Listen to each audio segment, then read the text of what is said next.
Amen. So, but thank you, Mike, for your integrity and attitude. Auntie Gwen, thank you, because she could have took that money. You know how they do. But stuck. Right? So we'll find out what it is. Okay, Calvin, y'all, we'll be up here first.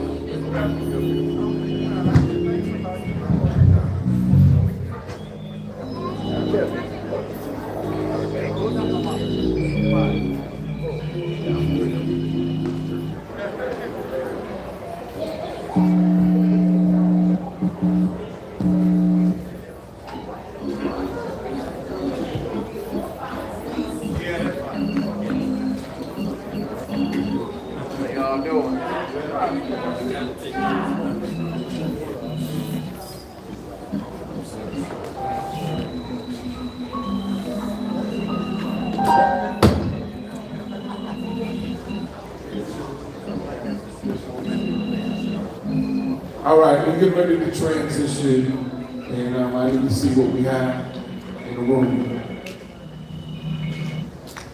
Okay. Sister Latina, did you start it over? Okay. Thank you. Text the link to me. Y'all want this one? That's fine. Well, I mean, it's going live, right? Fellas.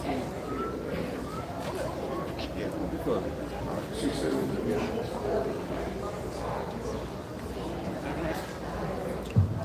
Listen. John had to say.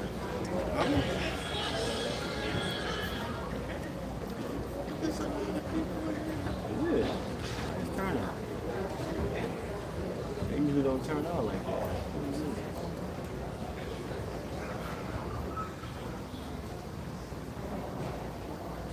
we're starting in about 3 minutes now. Appreciate it.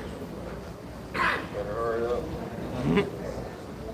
So Alan has to go visit the laboratory. The laboratory. Matter of fact. Laboratorium. Right.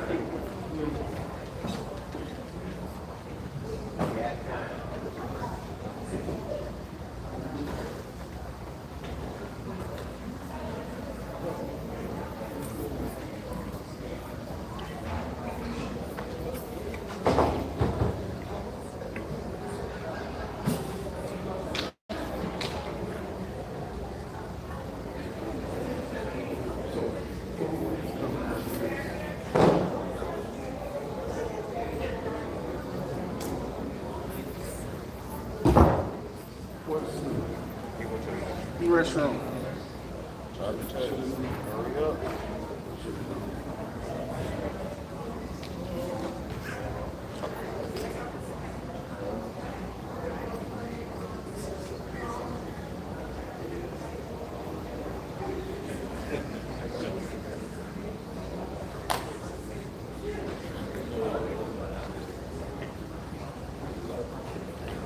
All right, I'm ready. We're ready to start. I always like to start everything we do with open up with prayer. So we're going to pray. I'm going to ask one of our panelists to open this up with prayer. Any one of y'all that feel inspired and feel. Let's pray. Father, we thank you for allowing us to come together. Thank you for this ability to share, to dialogue, to give encouragement to the musicians, singers. We thank you for Brother Derek Stark's vision that you have given him for this weekend. We thank you for Greater St. Stephen's, Bishop Morton, allowing us to lend our gifts through song for this project that we're getting ready to do. Father, we thank you for everyone here. Bless those that are on their way. Let this be a fun workshop, and we'll give you all the glory and praise. In Jesus Christ's name we pray. Amen. We want to thank you for being here today. Kevin, I need your help up here. We want to thank you for I want to thank you for being here today to share with us. Can you position this so they can see good? I asked Kevin, can you give Brother Kevin Lampton a hand?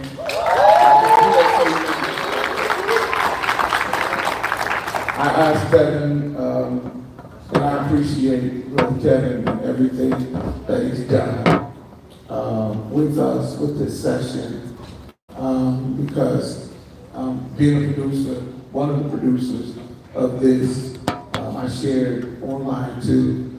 You sometimes producers, most producers are very comfortable with certain people.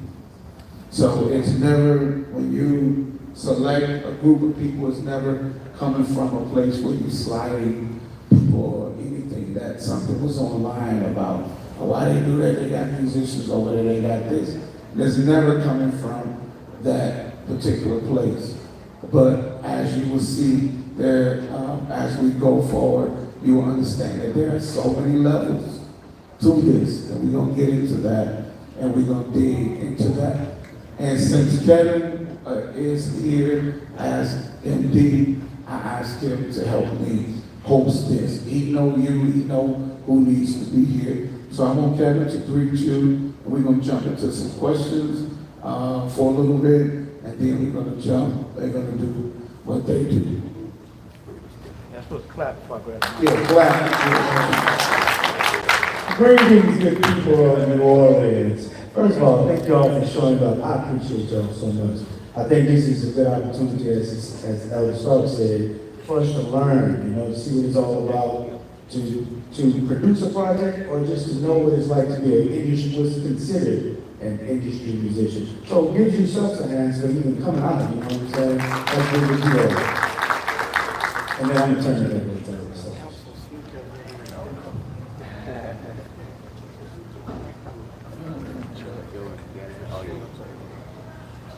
All right, we're getting ready to start. I want to introduce the guys to you. Most of you know them from their pages and all of that, but it's not assistant. I need some water. Can you find one of my assistants? Testing 1, 2. Derek needs some water. Somebody help him out. He had libations last night. He ain't gonna tell you. All right. So let me say, first of all, these guys are just awesome to work with, and you're going to see their personalities and all of that. Thank you, Karen. I want to introduce to you the panel that we have today. On bass, I know who he is, but I'm back there. Go back my notes.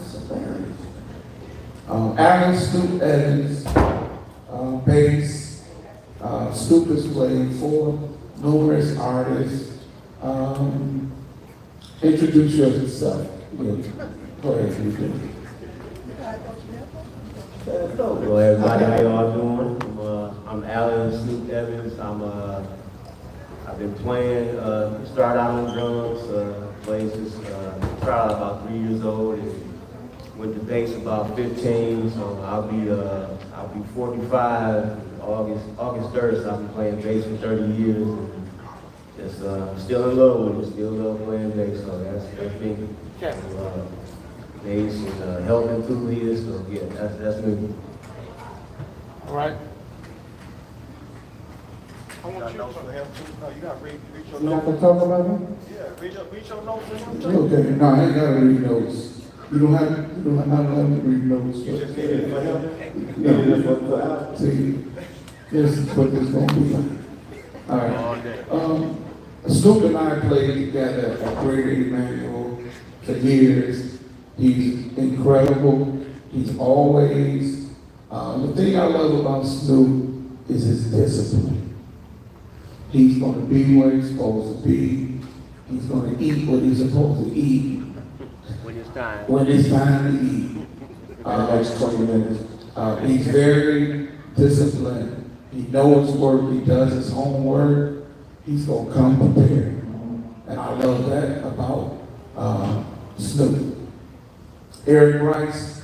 I've been knowing Eric for oh my God, almost all my life since I was a little boy. And Eric is like he is a big brother to me. We worked on projects, and Eric was the one that showed me the ropes on production, how to produce, what to play, what not to play when you're playing with other musicians. Don't do that. Color here. You don't have to play there. You don't have to show everything you got. Eric is that guy that taught me to play and do things that make memories, long-lasting memories. And if you know Eric by his signature, certain things that he's done on record. So that's one thing about Eric. You can go ahead, Eric. I think you said it well. We'll go to the next guy. Hi, y'all. Thanks for having me in New Orleans. I love New Orleans. Okay, Kevin, I need some high end. This just sound like muffled or something on all of them. Just give me a little more. This next gentleman, we've got several songs together. I started thinking about the songs that we worked on, the projects that we worked on, and was counting songs. I counted over 30, 40. It was just, there's a lot of songs that we worked together, projects on. And this guy is just the gift that God has placed on this man. Is just the creativity. And I thank God for, even with Michael Burrell having all that God has given him, he is one of the most humble guys you'll ever be. Just a great spirit. I want to back up so the camera can Get you. Ladies and gentlemen, Mike Burrell. Good, is it morning still? Ladies and gentlemen, I'm from LA, I'm sorry. Afternoon, how everybody doing? All right, as he said, my name is Michael Brown from Los Angeles. Worked with Derek on a lot of projects, from him being a sound engineer to a mixing engineer, to being a musician alongside his production. He's not gonna tell you, I'm gonna tell you, he stole one of my songs that's gonna be on one of these records. He's gonna try to take credit for being a producer, but it's my stuff. It's my stuff, so we'll just know that, okay? But it's good to be here. Let's have fun today, y'all.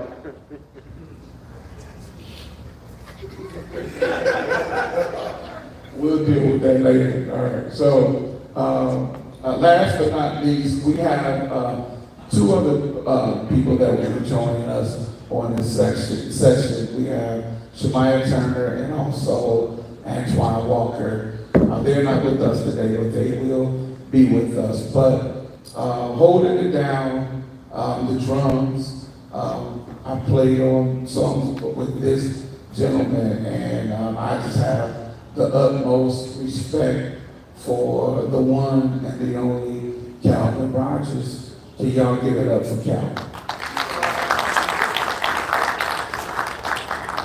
What's up, everybody?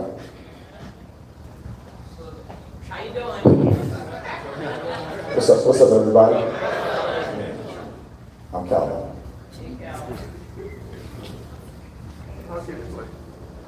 All right, so I got some questions that I want to ask you all, and we're going to jump right into this. I want to thank you all for coming, musicians. Is everybody here from this immediate area, or did you drive from other places? Anybody from out of town? Where's everybody from? Louisiana. Franklin, what'd you say? Franklin, whatever that is. Thank you for coming. Anybody else outside of Louisiana here? Okay. All right. So good. Okay, so we're gonna jump into some questions, and then I want you to answer some questions, and then we'll spend a little time here, And so the first question is to Mike Burrell. Your question, Mike, is what's the difference between a keyboardist and a musical leader in a session? What's the difference between a keyboardist and a musical director? Musical leader Musical leader? in a session. And in a session? Yes. Okay. The difference is, from a keyboardist standpoint, the sole responsibility is just to play your part. I'm standing because so I can see everybody.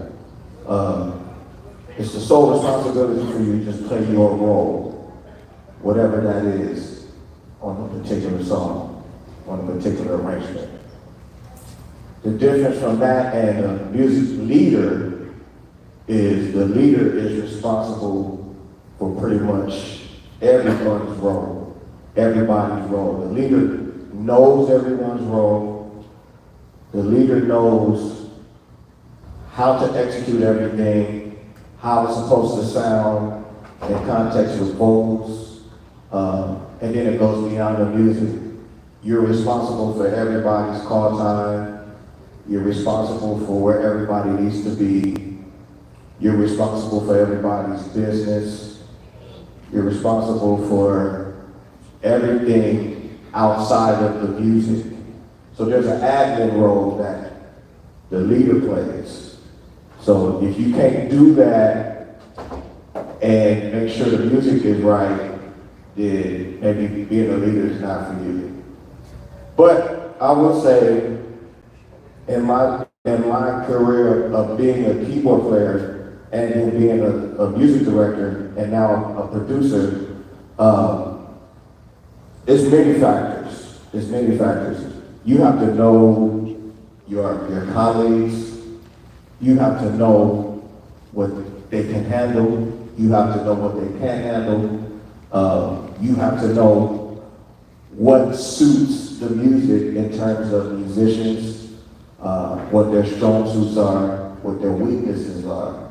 Not to expose anybody, but to just make sure you get the best of the production, the best of the musicality. That's the difference. Responsibility roles. So, as a musician or keyboardist or bass drummer, it applies to everybody. If you're just a musician, your responsibility is to know your part. That's it. That's all it is. So you can stay there, stay up. Okay. Other question. Mike, what's your process for creating intros and vamps that become iconic? It varies. Varies from arrangement to arrangement. When you're dealing with, well, let me say it this way. If you want your song to have an identity, when people first hear from the intro, I said this in a service not too long ago. Every song has to have a hook.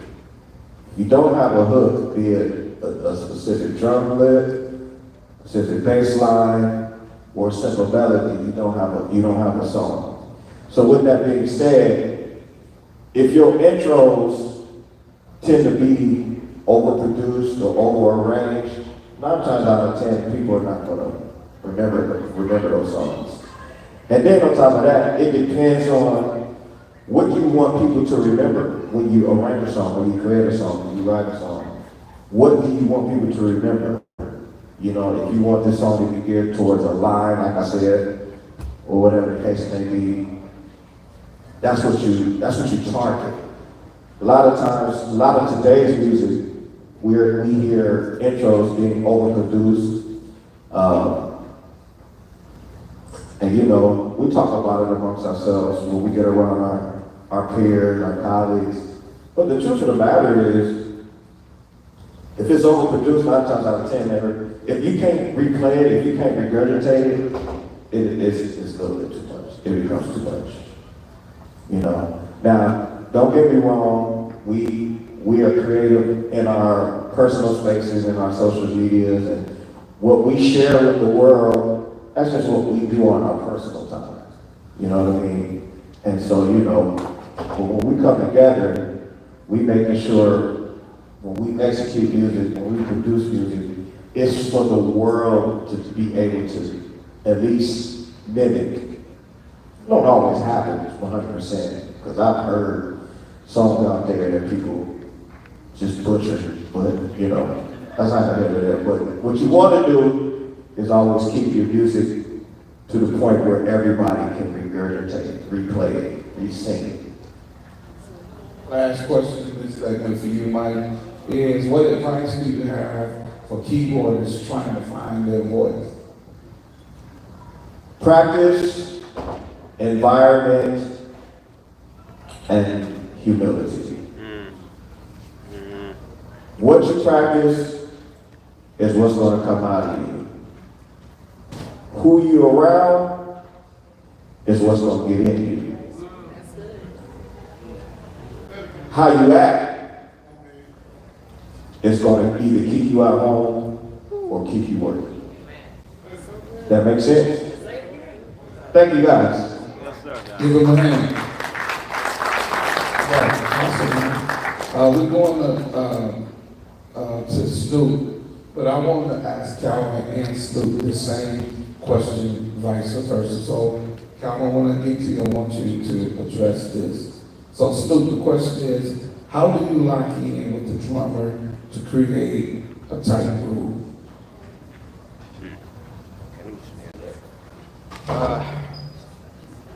I look locking in with a certain drummer. It all depends. Is Ricardo in the back? Calvin, please turn it up, please. Go ahead, Snoop. It's green mic. It depends on the type of drummer that you're working with. There are certain drummers that do too much, you know, little extra hi-hat work, you know, and stuff. It's taking up a lot of space. And when you have a drummer that, such as Calvin, that understands space, that understands groove, it makes it easy to paint the picture. You know, when someone is doing too much, it just takes up, like if I'm grouping with a drummer that's doing a little too much, if he's doing extra, I'll pull back. We both can't, and if it gets to a point where I'll tell them, like, you know, just kind of, you don't want to have to tell people what to do. You don't want to tell them what to do. I mean, it's their style. They were called for that purpose, so they're there. So it's like, okay, you know, during a musical situation, you don't really have time to teach. You just gotta, you know, groove. And so in that instance, if too much is going on, I'll pull back. I'll do less because he's doing more. But when you're with someone that understands that's a producer, producers think differently. Producers think, I put it like this, like I kind of feel like producers, like if you're just a musician, I put it like this, like you're driving down a street or like a downtown Disney Highway or like downtown, you're in a car. You're like a musician in a car, but a producer is in a helicopter. The producer can see everything. The drummer, if you're just a drummer, you can just see this turn coming up. You can just see this turn come up here. When you're a producer, you're sitting up over everything. You can say, all right, don't go that way. It's a traffic jam. Well, go this way. Do this, do that. Like that's what when you're a producer, you can be a bass player and be a producer. You can be a drummer and be a producer.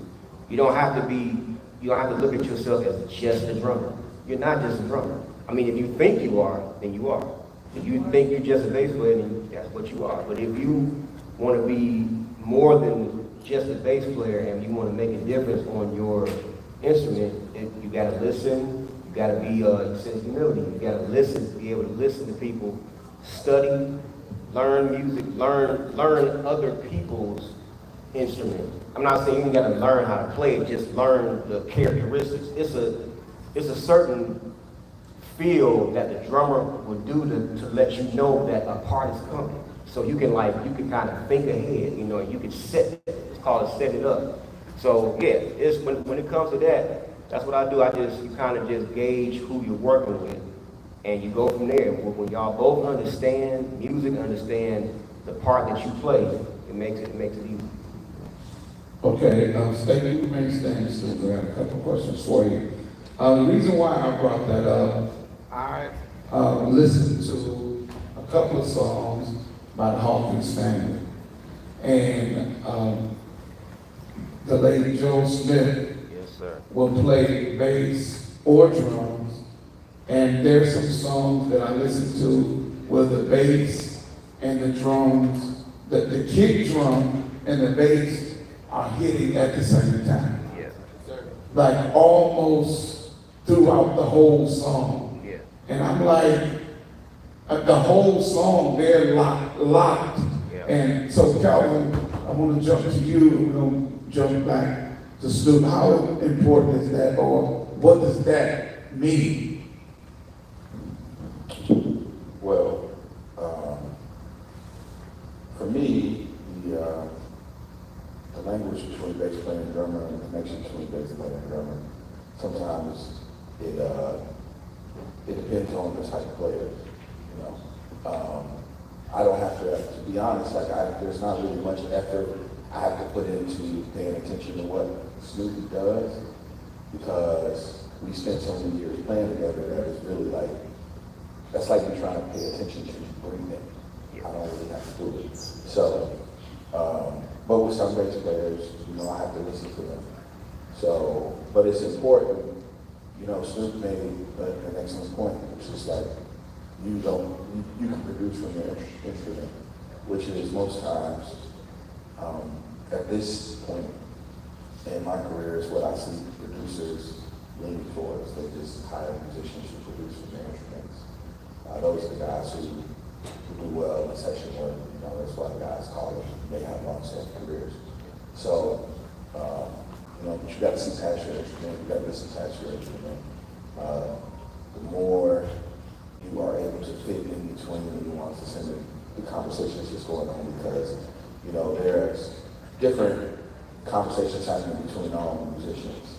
So, from the keyboard perspective, Mike has a thing that may be a thing around a particular one song that has something to do with him and Snoop. But then he has also something that has something to do with him and Eric on guitar, you know. So he got a routing thing, they got a line, they got a match, you know what I'm saying? Rhythmically, there's something that happens between me and him. And you have to just, you know, find a way to lead through all of those things. That's what a good musician does. In between all of that though, drummer and bass, we have to make sure we're landing at the same time.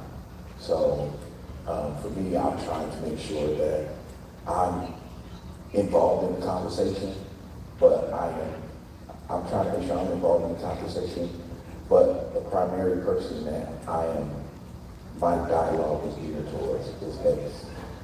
So Why is it important, you said land at the same time. Why is it important in a song that you and the bass player land at the same time? Why is that so important? Yeah, I mean, you think of it as like, you know, foundationally, drums and bass. I mean, when you think about music from a perspective of sonics, or if you think about musicianship, what the band does, musically, bass player and drummer are considered the foundation of music. You know, drums are going to create and set the tempo, but bass and drums are what it takes to establish and to solidify the groove. So if you need the song to, if it's got to have a groove, every song has to have a groove. The drummer is not necessarily solely responsible for setting the groove. That happens with the conversation that happens between bass and drums. That's almost science. Like, you do not have a groove if they're not locked up. It's not a groove. Right. So the drummer's responsibility is twofold. It is establishing a groove, but that takes collaboration. That part takes collaboration. The part that he's solely responsible for is to establish tempo and to control it. He's going to control the tempo. But in order for there to be a groove, that's going to require his collaboration with the bassist. Awesome. Good.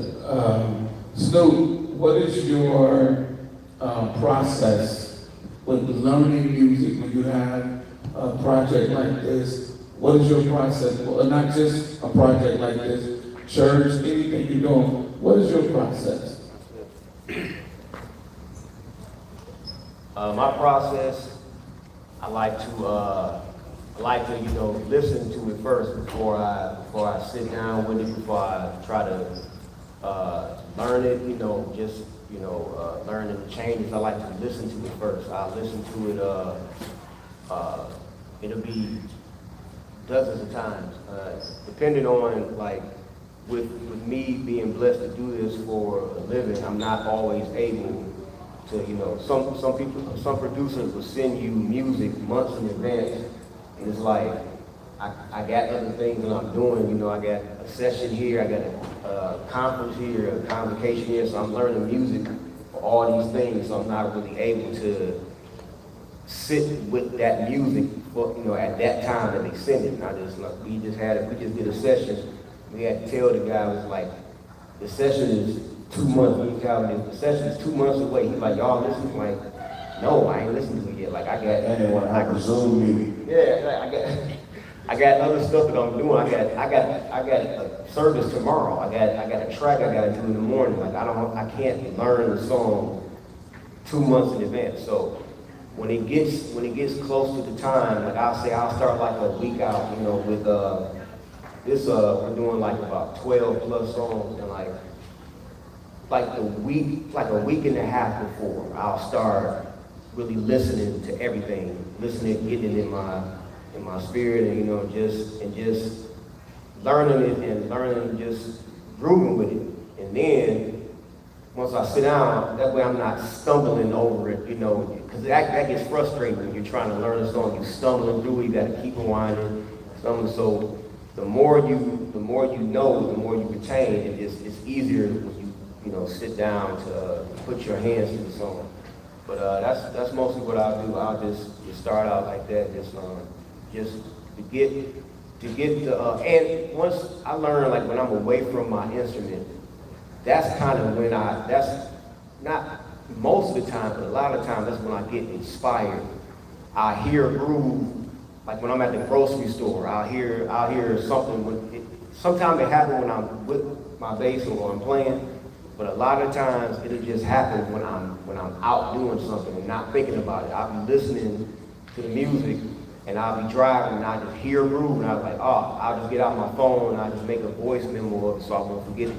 But like a lot of moments, a lot of grooves happen when you're not even trying to make it happen. So yeah, that's my process. Okay, Eric. I mentioned some things about Eric. Like, the thing that I love about Eric is tasteful. He's just not going to play anything. Some people I'll let him talk about his process with that. But Eric, my question is, how do you choose tones that complement gospel music versus overshadowing? How do you choose your tones that complement the music versus overshadowing the music? Okay. I guess. Are these all inspiring recording musicians? Raise your hands.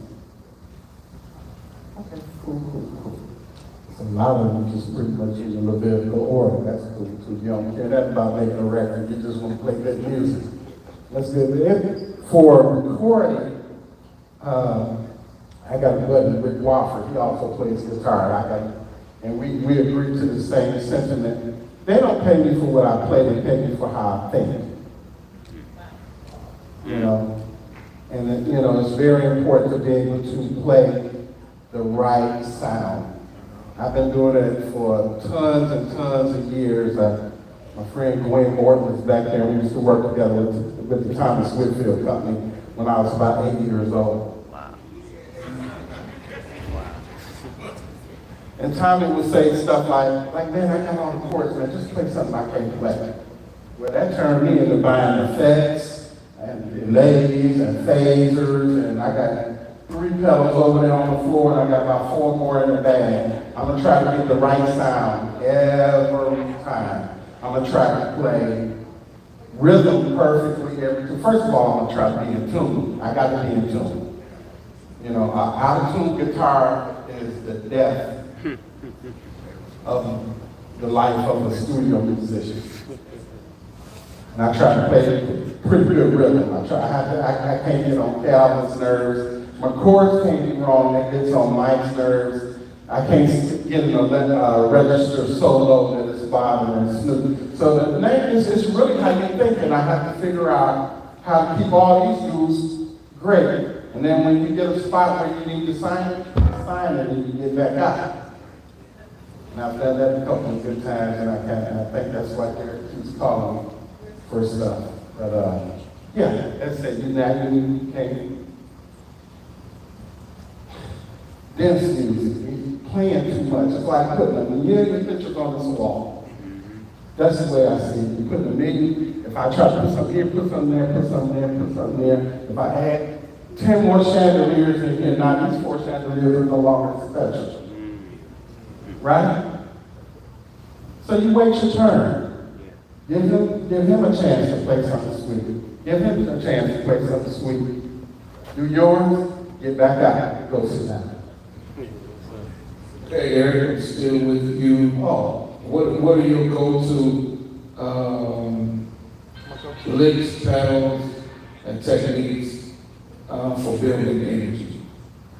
For building Pedals, energy. yeah, pedals and what are your go-to licks, pedals, and techniques for building energy? oh, okay. Okay, so it depends on what kind of energy it is. If it's funk, it could be a filter thing, and filter thing for me means an enveloped filter like a neutron for bass player and guitar player, you know. But the primary filter piece of it all is a wah. So you already know that that's one, so you get both a part of both worlds. You get to play rhythmic and you get to play notes. So you gotta play the right rhythms, then you gotta play really the right notes that fit what these 2 guys are doing in the foundation. Now, if it's a line up top, and Mike wants, if he's a music director, and he wants a specific line, I'm probably gonna do a distortion pedal. I got about 4 or 5 of those over there, and distortions are different. It's not the same one every time. If you know, a lot of times when they talk and play on records, it's not, this is special right here. I don't get to come out and hang out with the guys a lot. Now they just send stuff to me and I go in my studio and I work it out and I can be really particular and meticulous about what sounds I use. But yeah, if he asks for lines, I try to give him the lines real quick and real fast and not have to ask him 3 or 4 times what the line is he wants. Yeah, that's what I use. Awesome. We'll come back. Calvin, and what are common mistakes you see young drummers making?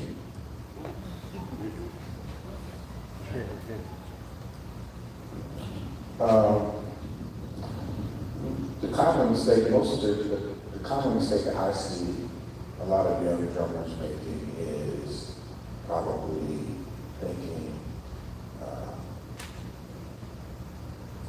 thinking that music is, your talent is probably the biggest thing, like not putting enough emphasis on the other aspects of building a career in music.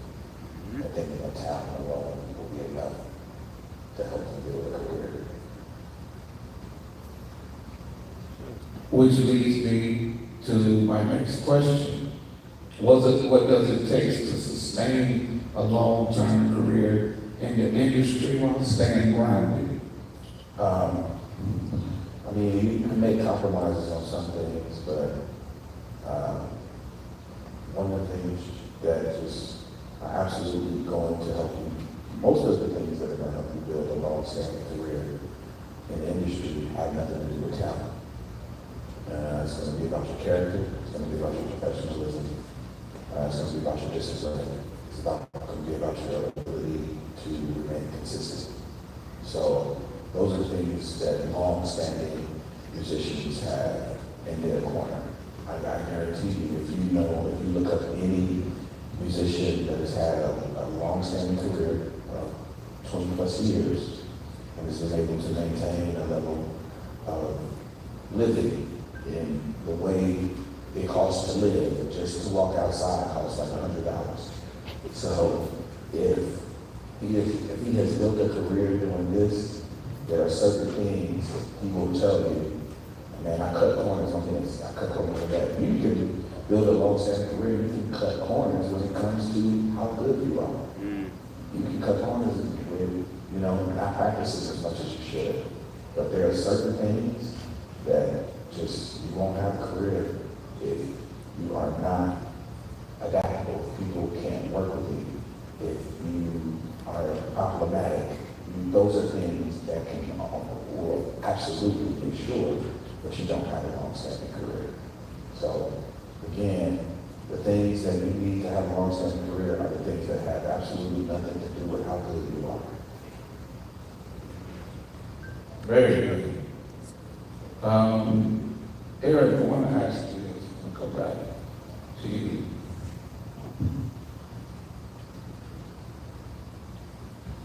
And I know some of the people that Eric has played for, like and worked with in gospel and in the secular world, Patti LaBelle, Shaka, all of them and others. What is the most important things you learned from being in the room with legends and playing with legends?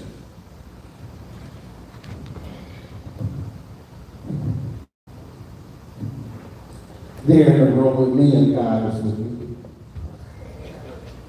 Yeah. Yeah, they can be legends, but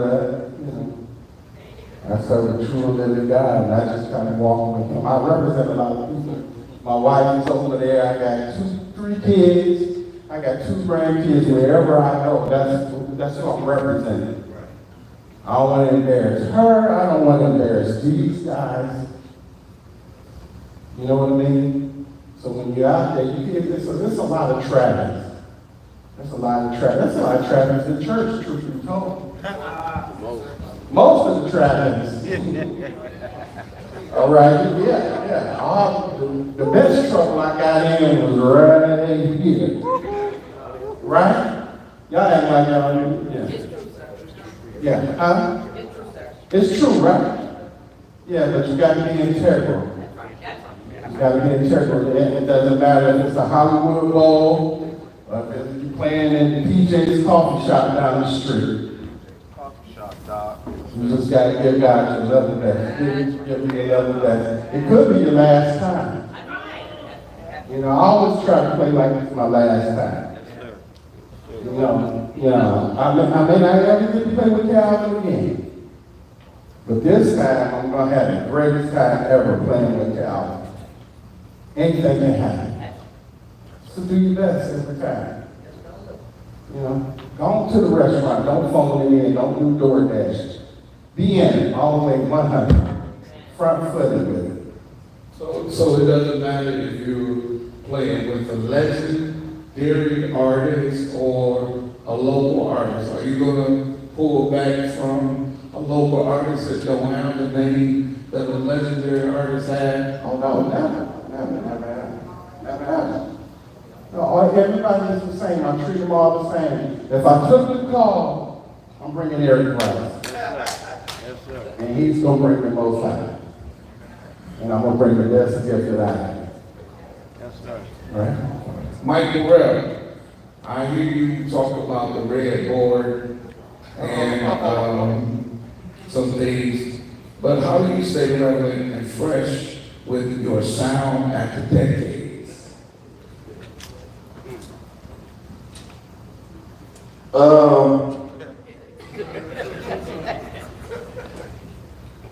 First of all,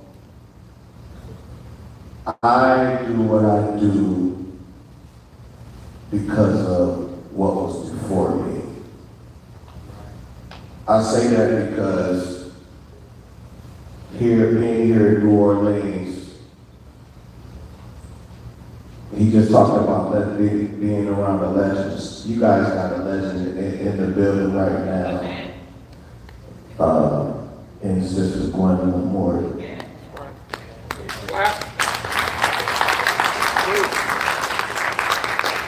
And the reason why I bring her up is because when I was learning how to play, I was practicing how to play on actual vinyl records when the key was in between keys.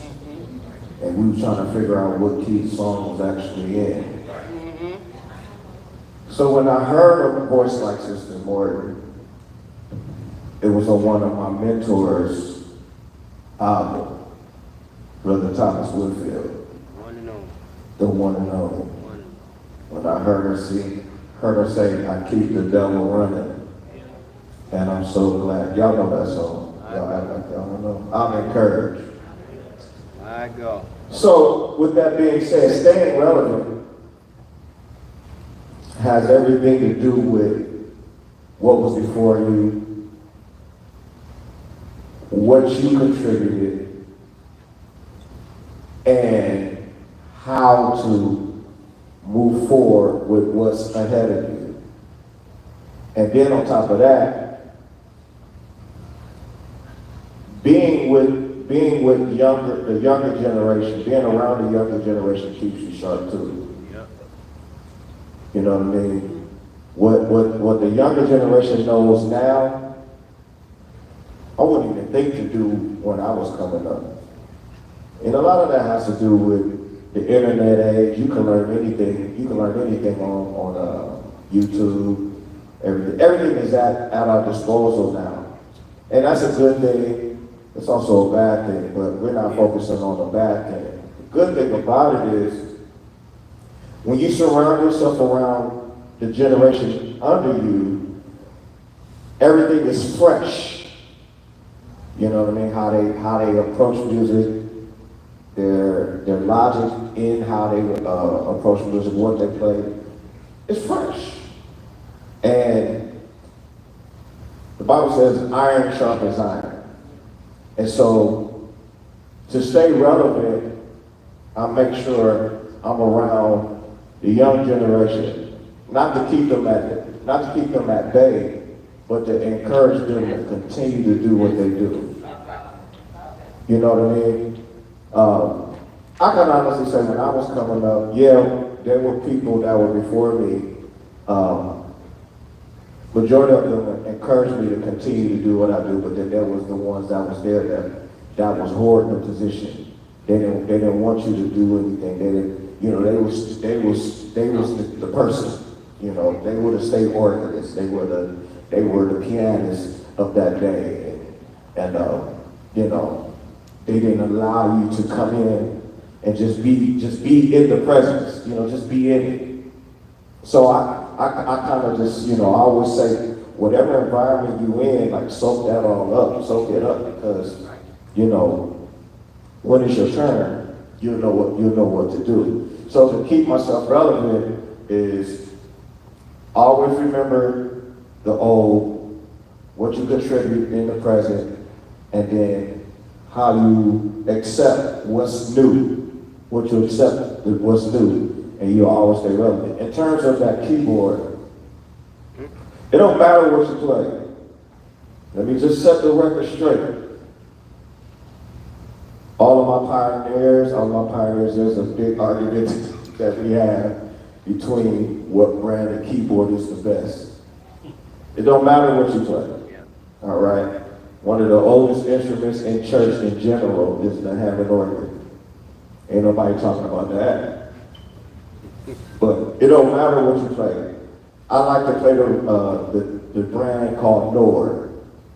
And so a lot of times when people see me play, they see me play that everywhere I go.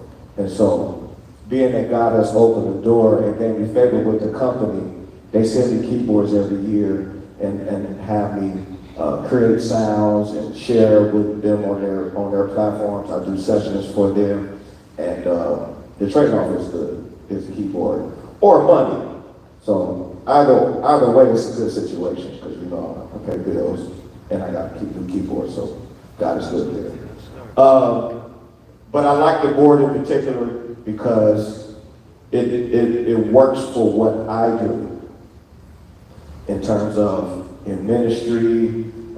A lot of work that I do is not a piano work. So when I'm in a situation where I need a keyboard that can produce a good piano sound, that's the closest piano sound. I was at a funeral not too long ago, and they had one of these boards, one of the newer ones, and I was trying to figure out how to maneuver around it, and I couldn't get around it, so I said, and I need that red one, you know what I mean? But it don't matter what you play. What matters is, you know, if you can get around it, if you can make the situation great with what you have, it's all good. And then I just play whatever's available. But that's it. That's the relatives. So if somebody see you playing a red board and they get inspired, say, I'm gonna get you a red board, that ain't gonna make them play better. Is what you say. No, because when I was a kid, when I used to get brand new shoes, I used to think I could run fast, but that wasn't true. So it's don't even matter. Don't worry about that. Don't worry. You still got to practice though. Calvin, well, Mike made a point I wanted to stop on. He talked about the technology, and you all are blessed with the technology that you have today, because we didn't have it. We had 8-track tapes, or even before that, where the 8-track tape, you had to wait till it played all the way through. You couldn't go back and Real time. Yeah, you could, that was none of that. But you can go, I think you should, Mike mentioned, there's a good side to this. So there shouldn't be any, if you Google right now, play this C scale, and the C scale will come up. Play this C minor scale, or C, B flat chord progression. Whatever you type up, the day that we live in now, it'll come up. We can have it back then. So take advantage of this new technology that we have. So there's no excuse, is what I'm saying. Calvin, I want to ask you, what does ministry mean to you behind your instrument?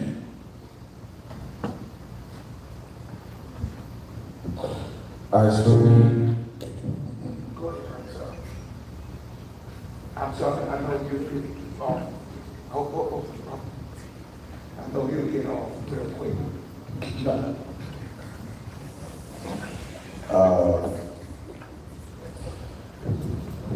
For me, ministry behind my instrument is it's extremely important. I guess it's a necessity for me. I always want people to be encouraged, or I want them to be uplifted, or I want them to be set free. Any of those things. I believe that even though I don't play necessarily a melodic instrument, that I don't believe that what Mike does is more important in a setting where someone needs to be set free. I don't believe that since I don't have a melodic instrument, that that's not possible for me. So I always play drums from the perspective of worship. It's a prayer closet for me sometimes, every time I get down my instrument, it's not just for me to, make money or to shop on my gifts. Sometimes it's for me just to have a worship experience.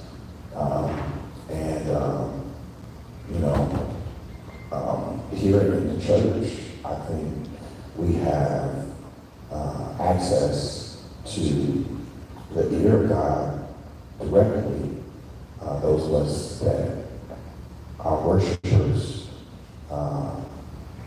both on our instrument and off, you know, I think it's impossible to have that access and to play and to have the ability to change and shift atmospheres, and you just not, your spirit is naturally going to want more and more and more.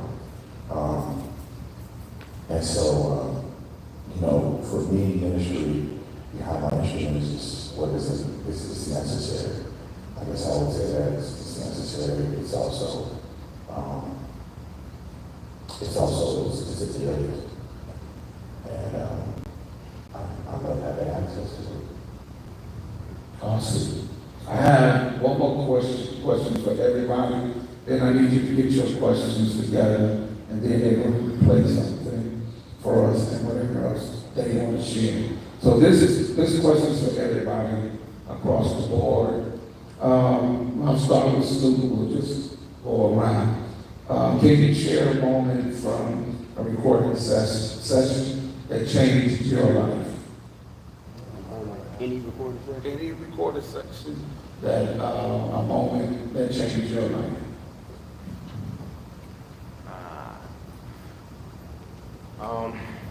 It was a session back in Detroit. It was a bass player named Bobby Craig. It was a James Moore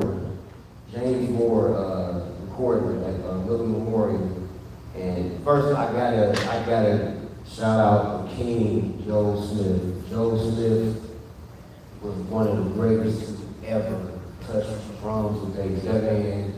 That man was like the Harry Potter of bass and drums. He did things that I never thought was possible. Like this was a song called on a James Moore album. He did Holy Spirit, and just the routes that he took.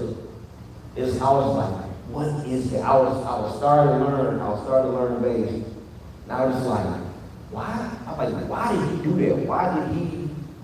Why does that note sound like the note that the keyboard player is playing? Like, cause I noticed like most bass players play this note, but it's like he's doing all this other. It's like, what is that? They just got me thinking like, what is he doing? So Joe, I gotta get homage to him. Like he's, rest in peace. He's like the king. He's the king. And this recording was back in I think it was '99. I just graduated high school in '98.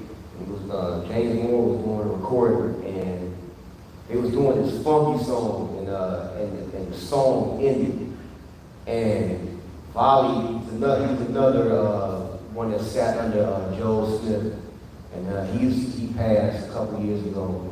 And he was one of my mentors, a guy that I really looked up to. And he brought the song back in. Everybody stopped.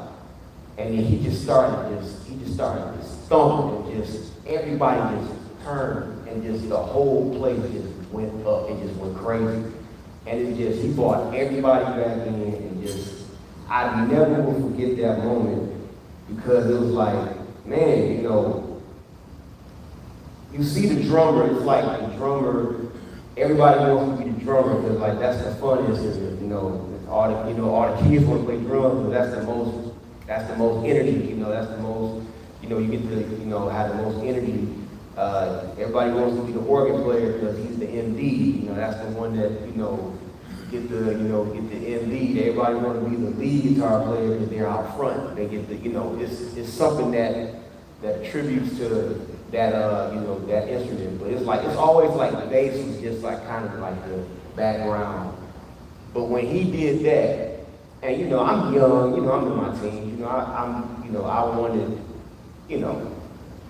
wanted to be a musician to get the girls, that was one of the, I love music, yeah, but that was one of the things that really pushed me, like, get the girls, right? So Say that with your chest, man. That's what came with it. So it was like when I was younger, when I would see my uncles and I would see the girls and go around, I was like, yo, I want to do that. So, but seeing like when he commanded that moment. He commanded that moment, and he made that moment his, and he owned it, and it wasn't timid. He came in and he crushed that moment, and just everybody just fell in. Everybody just, the singers came back in. They did another 2 minutes, and it was him leading that, and it was a recording, so I never forgot that moment. I just remember standing there in the memorial like, man, that's what I want to do. That's what I want to do. So yeah, that was one of my pivotal moments. Same question. Want me to repeat it? Or, Well, I don't think I have a pivotal moment watching somebody else, but one of my, I've had a couple of really cool moments. Seemed like God is taking, he kind of just pushes me around on these assignments, and one of the assignments that I did, I played with Israel and Newbury for a few years, and we were in South Africa. It was the Live in Africa record, and we were doing a conference with Tudor Bismarck. And during this conference, out of the middle of nowhere, all of these like thousands of African people started singing Alpha and Omega. And the whole team, Israel and Kuz, standing there like, wow. The reverence and the sacredness, if that's a word, of that moment put us all on our knees and put us all on our floors, and we just began to worship. And then we asked, whose song is that? Can we do that song? And they let us do it. Wow. And I said, wow, you know what? Thank you, Lord. My gift is getting ready to really touch the world. Wow. So that was pretty cool. But then the coolest part was we go through that whole, we give you all the glory. We worship you, our Lord. You are, and Israel turned around and he points at me. And then I have to play the melody. Yeah, I play the melody, and it's bananas. God goes crazy.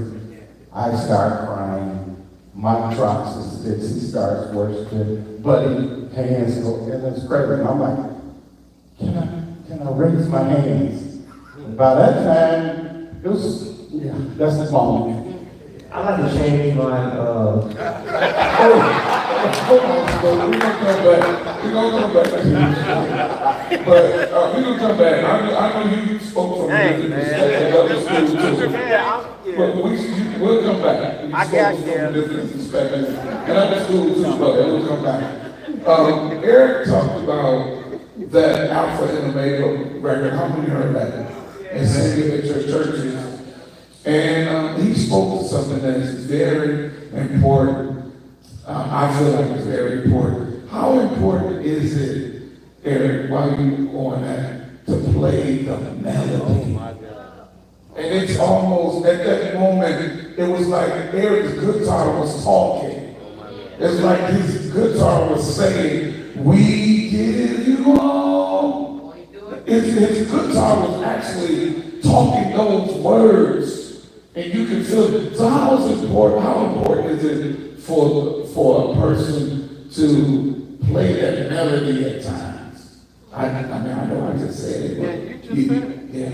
But I just said it. But it's important. The melody, never sacrifice the melody. what would have happened if you made it about him? If he would have made it about him, if his solo and went crazy. What would have happened? But he took the melody of the song and just in its purest fashion. It was pure. It didn't have to be crazy. It didn't have to be 1,000 licks. It didn't have to be, I'm going to do something to impress all those people. But he said, you know what? I'm going to play for God. How do you play when God is your audience? I think I just said something. Come on here, audience of one. Come on here. How do you play? I'm not talking about impressing people, but how do you play when God is your audience. And sometimes I think that's the view we need to take, that we're not playing to impress people. And you already can't impress God. But it's His glory. I'm playing for the Father. And I think if you take that perspective in your mind when you sit at your instrument, that God, this is for you. Every note that I play is for you. Every note that I sing is for you. I'm not trying to impress nobody, but this is for you, Lord. And when you give God your best, He'll give you His best. Hallelujah. I feel like preaching that way. Ain't nobody saying nothing. I can't get through there, but I feel like preaching right through there. But it's giving God your best. And that was a moment that my brother took, and it's just, when you listen to it, it takes you there into the presence of the Lord. So Eric, thank you for that. Thank you for that moment in South Africa. Mike, I want to refresh the question. Same question, Stu, you get ready, okay? Can you share a moment from a recording session that changed you? Okay, I'll give you two. In my earlier stages of working on records, I was working on a record in Denver, Colorado, and the producer said, I need you to play everything that you know. I said, okay. So we was rehearsing and got to the night, and everything I do. Okay, that's what he wanted, fine. A couple weeks go by, I get a call from the co-producer. And so he was like, hey Mike, you should come to the studio, we can do overdubs. I said, okay, I'll be there. I get to the studio, he said, here, have a seat. And he said, what were you playing? I said, huh? He said, what made you play all that stuff? So I said, oh, so-and-so said I can, play whatever. He said, man, we can't do nothing with that. I said, what you mean? He said, this is what it is. He said, my horn arranger can't arrange horns to what you're playing. And I stopped and I thought about it. I said, play what you're talking about. He played it back to me. He was like, what's your interpretation? What are you trying to say? I could have easily said something crazy. I could have easily said, well, I got to call and play the record or anything. But I stood myself back. I said, all right, what do I need to do? What do I need to do? Of course, I have to fix it. But what do I need to do? And that changed the trajectory of my production, my musicianship. If you play something that doesn't allow anybody else to participate in it, you're doing too much. Well, that's what changed my musicality. So whenever I arrange a song, I always arrange a song with him in mind, him in mind, him in mind, any other entity in mind, but most importantly, with vocals in mind. If what we are playing doesn't harmonize with the vocals, then you got to throw it away. Because the message is what is being said, not what's being played. Although it accompanies it, it makes magic with that. But if it overshadows what's being said through something, we done missed the whole mark. So that changed my whole thinking when it comes to music. I'll give you my second one. I was in Dallas, Texas, started working with, there's one producer everybody knows, but I won't name his name. We was working on a record, got in town, day one of rehearsal. Lobby call was a certain time. Took me about 45 minutes past lobby call to get down. Got in the car. Everybody was in the car, everybody. Producers, musicians, everybody was in the car. I was the last one to get in, slammed the van door, so the producers just politely turned back and said, yo, we don't do late lobby calls. And I said, got it. I'm gonna be the first one down at the lobby call. If there's a lobby call, if somebody says 7:30 a.m., guess what? I'm down there at 7 o'clock. That changed my whole thinking. The Bible says this, not being slothful in business. We will say it this way, in business be men. Everything about what we do, from the time we get up, put on our clothes and eat, get on a plane, get here, we think it's about making money. It's really not about the money. The money is just a side product of what we do. The issue is, can you be relied on to be where you need to be? Can we rely on you to execute the music? Can we rely on you to look like something? Your appearance is just as important as what you do here.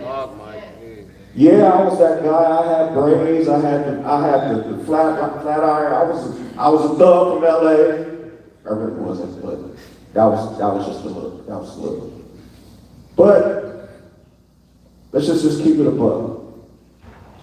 If you walking around with a Digi t-shirt every day, you got your cap on, and you just looking like you just got out of bed without taking a shower and everything, nobody's going to take you serious. Nobody's going to take you. I'm 48 years old. I like to dress down, especially now more than ever because my feet start hurting. After all the designer shoes I was wearing, you know what I mean? But you gotta look like something. Like even in your dress down, you gotta look presentable. You know what I mean? And those are one of the things I learned too. You know, in your day-to-day practice, you just never know what environment you're going to get in. You may get a call, hey, I need you to come to a quick meeting. You know what I mean? There's no harm in putting on a button down. There's no harm in wearing a boot. There's no harm in wearing, combing your hair. I mean, I know we got the fro with the scrunching and doing all of that, but there's nothing wrong with actually dressing and looking like something. And I know I'm hearing this solely towards the men, but we got to look like something. And that's one of the major components to being a businessman. You have to look like something. I'm not saying put on a suit, although that'll take you to a whole other level. You know what I mean? You know, don't let suits just be for a Sunday thing, but let that be a part of your business. Let that be, let people see you in a whole other light. You know, your speech, how you talk to people. You know what I mean? Everything ain't slang. Everything ain't yo stilo. Everything ain't that. Learn how to speak professionally. You know what I mean? Because you may get a call from the other side of the coin. They don't know what that is. You know, how you doing, Mr. Burrell? We have the studio session. We want to see if you can come in. You know, sure, I'm glad to do it. What time do you need me to be there? What is the attire? That stuff you gotta ask. Like, what is the attire? Is it a black tie? You know what I mean? That's stuff changing. That's stuff changing. Good, Mike. Good, very, very good. And then while Mike is talking, it just made me think about the time when, and how you spell is important too.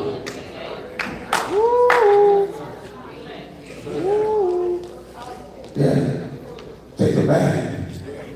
It's so, Several, yeah. yeah, I'm serious.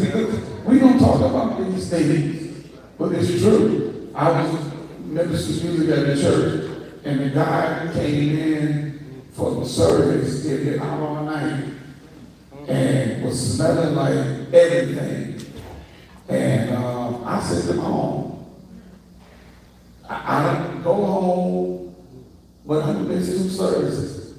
Go home, take a bath, and come back.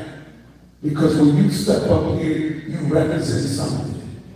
And I ain't nobody's father, but I was over him, and I said, you're not doing this to me. Go home. Or go somewhere and take a shower and get yourself together. And I had to do it. It was tough, but it was something that I had to do. I was scheduled. I want to school get ready, gentlemen, get ready. I was scheduled here. I remember I was going to a session, and I was doing one of my sessions. And Jonathan DuBose was playing guitar on the session. And when we picked him up, when I picked him up from the airport, he wanted to know, because he had the schedule, he said, I'm ready to rehearse now. What time is our rehearsal? I'm ready to go. And rehearsal was early that morning, so we picked him up, let's go. We rehearsed all day, ate lunch, took a break, went back to rehearsal. Pretty much what our schedule has been all week. Some people can say they want to do this, but can you, do you have the wherewithal to do what it takes to get you to this place? Because it's work. Hello, somebody. All day rehearsal. And one dude told me, man, don't call me before 12 o'clock. You're not going to work. Ever. I never forget, let me add to that. I never forget, I got a call to do the AMA, right? The AMAs, is that what it is? American Music Awards. I did, was it 2019? One of the years, I did Aretha Franklin segment. Lobby call was literally 7:30. I live 35 minutes north of Los Angeles. At 7:30 a.m., traffic time to get into downtown was roughly like 2 hours.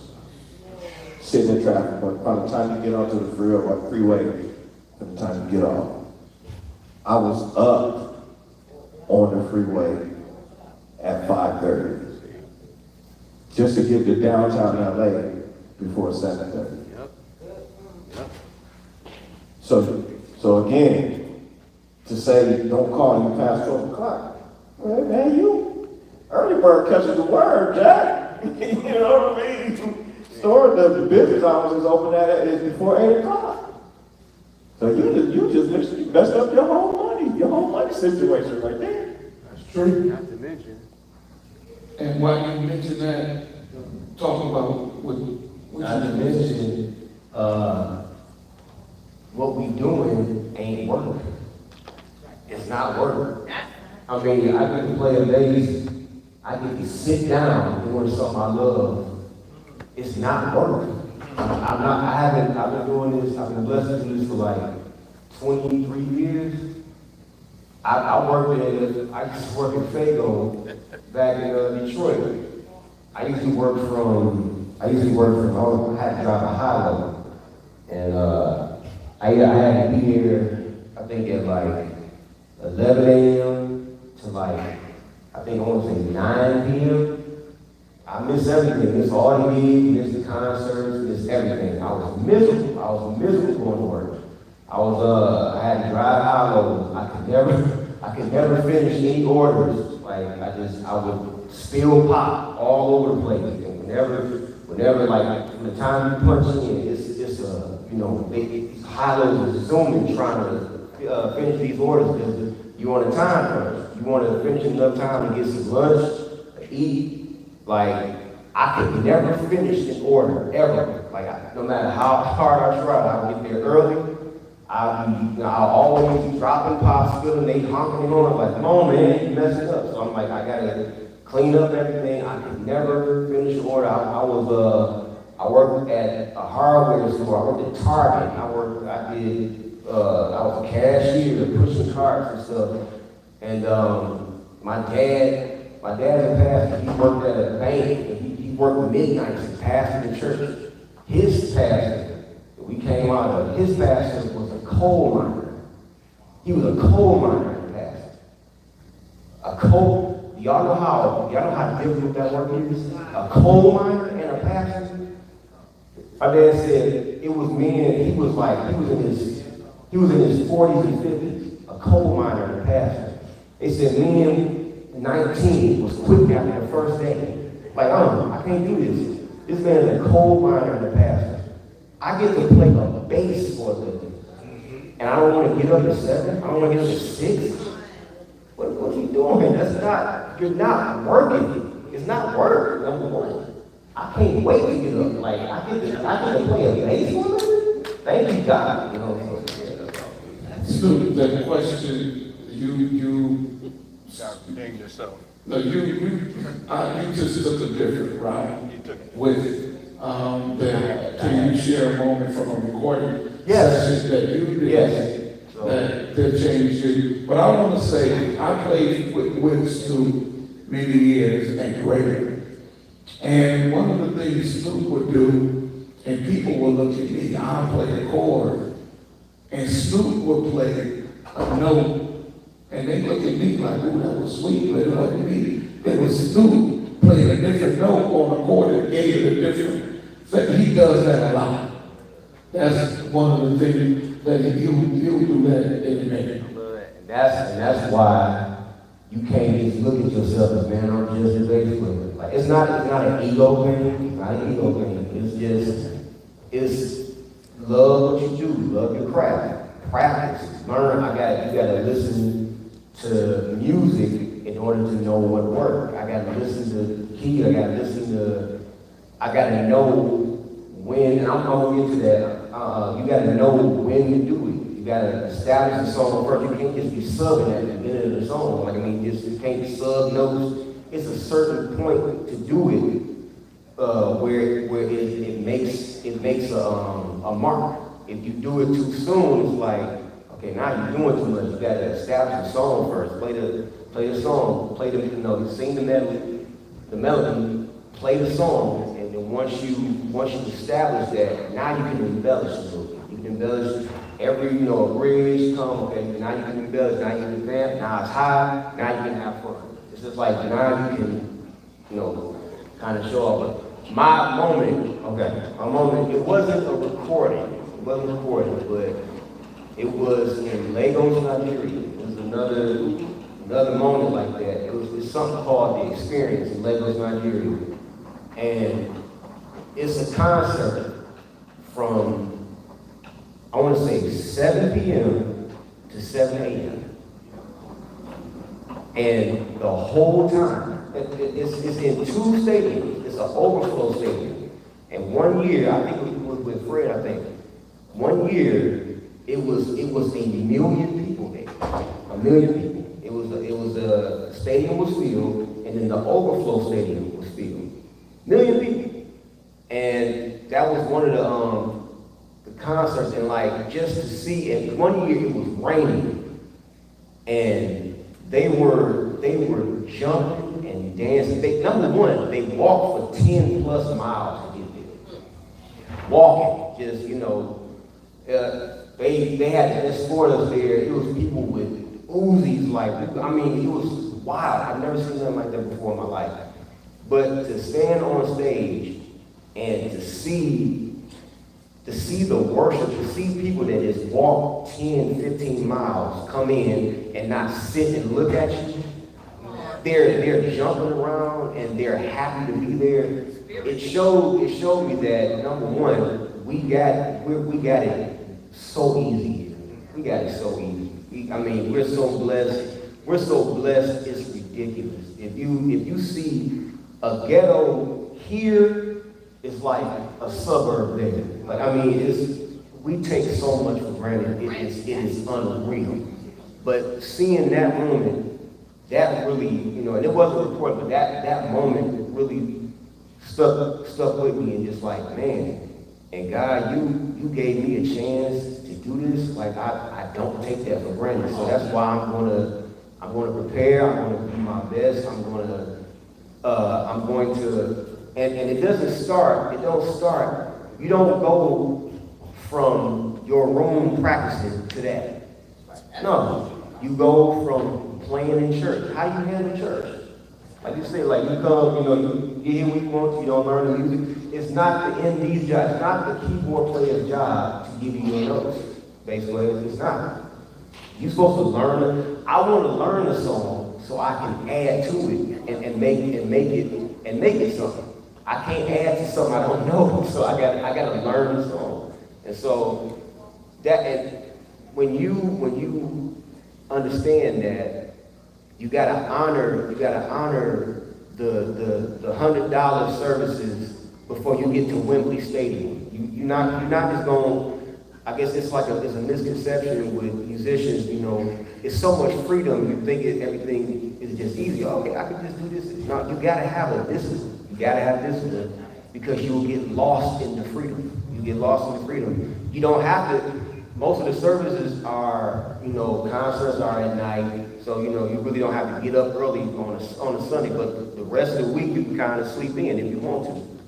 You can get caught up in that. You can get lazy. You can get used to, I ain't got to get up. But, are you going to get yourself? Are you going to get up and learn music? Are you going to get up and learn top 40? What are you going to do? Like, are you going to get ready? Are you going to be ready when they call you? So that was one of my greatest experiences. So, yeah. Give him a hand. Come on. Okay, Carol, let's wrap this up with you, and then I need you to get your questions, and then they're going to play. We get ready to wrap up. Carol, the question was, can you share a moment from a recording session that changed you? I don't know if it was a moment, I wouldn't necessarily say it changed me, but it was just a reminder to me, and that is a moment that I've spoken about a bunch of times. When I was recording the Marvin Sapp Thursday album, we had gone to Houston a month before we got around to recording. So the band went out to Houston a month before the recording, and we did rehearsals with Aaron Lindsay at his studio. And so then we got to Michigan the week of the recording. And so maybe like Tuesday or Wednesday, as we were in Michigan, Aaron Lindsay comes up to me and he goes, "Hey man, I feel like I'm not really, something's off with, like what's going on." I'm like, "Well, what do you mean?" He's like, "Well, I don't know, man, it just feels a little mechanical. It's like, you just kind of feel a little stiff, a little predictable. It's like everything you played on the CDs in the rehearsal, like that's what I'm hearing you play this week." I'm like, "Well, yeah, I'm playing what I rehearsed, And he was just like, I mean, you can embellish a little bit. And I was like, well, no, I'm like, I practiced what I'm going to play, and I'm going to play everything that I practiced, the way I'm moving around the song. He was like, yeah, I don't really want it to be that mechanical. I don't want it to be that stiff. I need you to kind of step out of the box. I need you to kind of go away from that and build on top of that." That was great for me for the rehearsals, but I needed a little bit more for the recording. And I was just like, well, that's not really how I record. Like, that's not my process. I listen to the music that you sing, and I map out my parts, and that's what I'm playing. So I'm just trying to nail all that. It was just like, yeah, it feels too mechanical for me. And I need you to change it up a little bit. Now, after I had said to him already, it's like, this is how I record, this is my process. If he was okay with that, he would have just been like, oh, okay, cool, well, all right, that's what I'm gonna get, cool. But he wasn't, that's not what he wanted. And so, once he said that, I had to make a decision where like, okay, I'm not going to force him into my space. I gotta make him comfortable so that he gets what he wants. And so, and I've always been a person that says, you know, remain open, you know, your ideas aren't, that's not, it can't be the end all be all. You can't be like my way or the highway. You can't be like that. You gotta remain open. And even some of us, you know, now, even though we, and looking back, I thought, I've been recording plenty of albums, you know what I'm saying? But it's 25 years later, and here I am still having to make amends to my playing and kind of step away from the aspect of me and stop looking at it from the perspective of just my drums and make sure that I remain open to what could possibly be for the betterment of the entire project. And so I was just like, okay, all right, well, all right, man, cool. I'll try to use more. And Aaron, one thing Aaron always says, he says, you know, I like to work with drummers. I prefer to work with drummers where I have to tell them not so much, more than we have to tell them I need more. My preference is to tell the drummer, we can pull it back a little bit.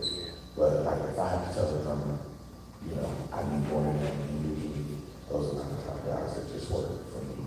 So remaining open to, you know, even no matter how long you've been doing something, you know, at that point in my life, I was cutting records every week. But, you know, still, and I'm thinking, I know what I'm doing. And to a degree I do. But sometimes what I'm doing isn't necessary. I mean, something. And I will say this, I know I got stuff on more time than you want me to, but I will say this part. A lot of times, producers hire you with the intent of not getting predictable talent. So I've gone in the studio and someone said to me, I know what you do, but I want to go completely away from that. I want to do something with you that nobody has done. So I want to bring you in because I enjoy the musicianship, but I want to tap into another part of it. I want to tap into, you know, a different side of your playing because I hear this and people recognize that sometimes it's not a slight. I have people literally that call me and say, hey man, I want to work with you on something. And then when they send me the track, I'm like, you want to be on this track? Yeah, I know it's not the typical thing people be Calvinized to do, but, you know, it's cool. Man O'Hain said that he once, he was like, I mean, Calvin, everybody knows you're an AK-47, and that works when I need long range shots, I need, you know, but he said, man, if I'm trying to get something, if I'm trying to get dinner on the table, I don't want to take my AK-47 out to the range. You're going to destroy what I need to get on the radio. So I don't need you to be AK-47. I might just need a hunting rifle. You know what I'm saying? I just need one shot. So that's something that, you know, I would say. Sometimes people do call me and they're like, hey, I want to do something different, you know. Derek, as a songwriter, he's not looking at always writing. You know, sometimes he sits down to write songs that don't sound anything like what he's done and in the past. So, like, it would be easy for him to sit down and say, I'm gonna just keep writing a song that sounds like the one I wrote for Dorinda all the time. I'm gonna just keep writing on for some songwriters they do. They all have they have a thing where you're like, you can listen to the song and be like, oh, that's a Derek Sharp song. But a lot of times, as creatives, they don't want to be labeled.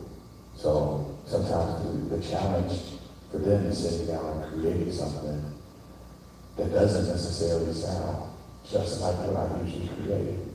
Now, Richard Smallwood talked about how when he wrote Total Praise, he sat down to write a completely different song.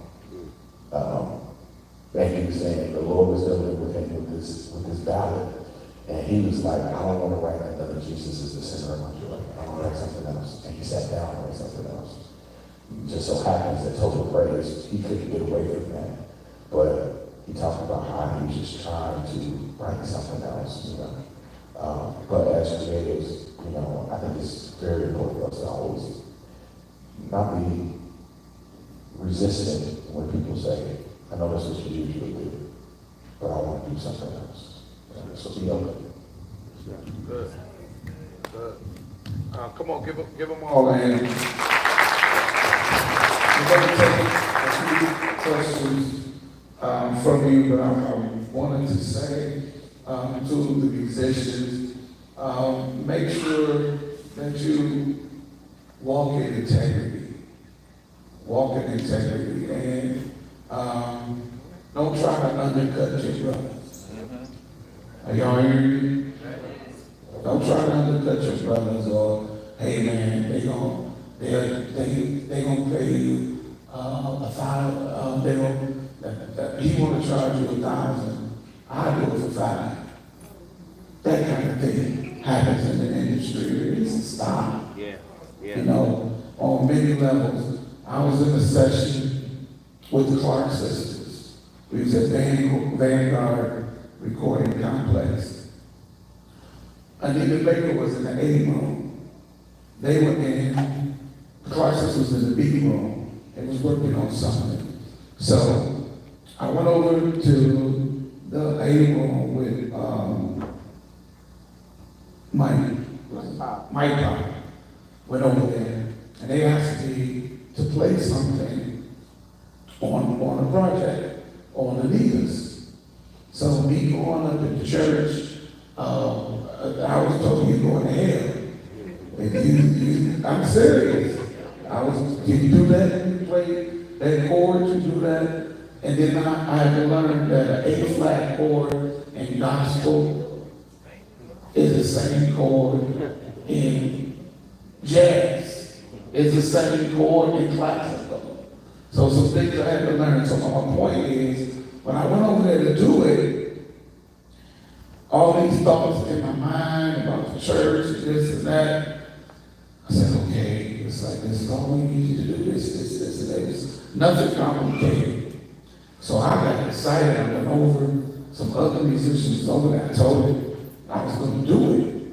And he said, man, I want to do that, man. You a minister, you in the church, you this, you that.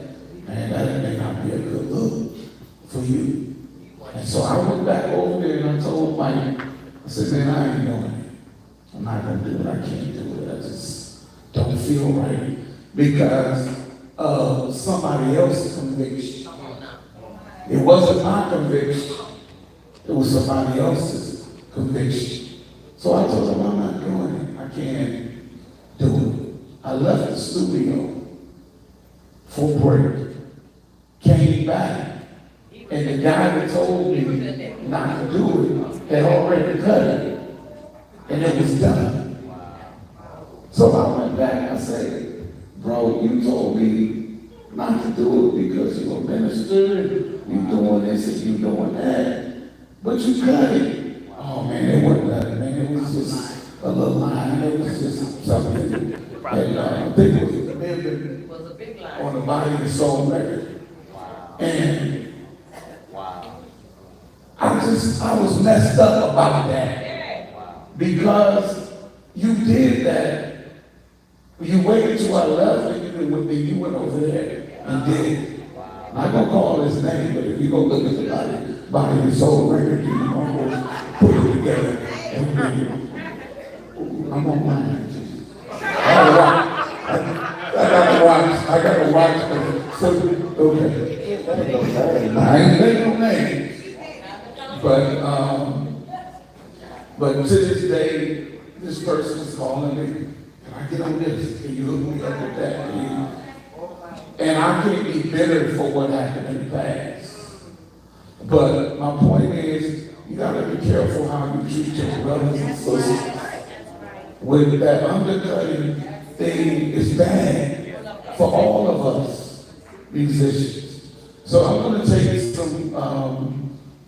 take a few questions from you that we're going to have in play because we got to get, You gotta rehearse. yeah, we got a lot of work to do. But this is special. And you got it, Mike Kevin, real quick. I'll take about 5 questions and then we're done. While the questions is coming, I just want to say this one thing. Choir directors, I appreciate you guys. I really do. I think choir directors kind of go unnoticed in this day and time because, you know, we put a lot of emphasis on musicians and then we put a lot of emphasis on the lead singer.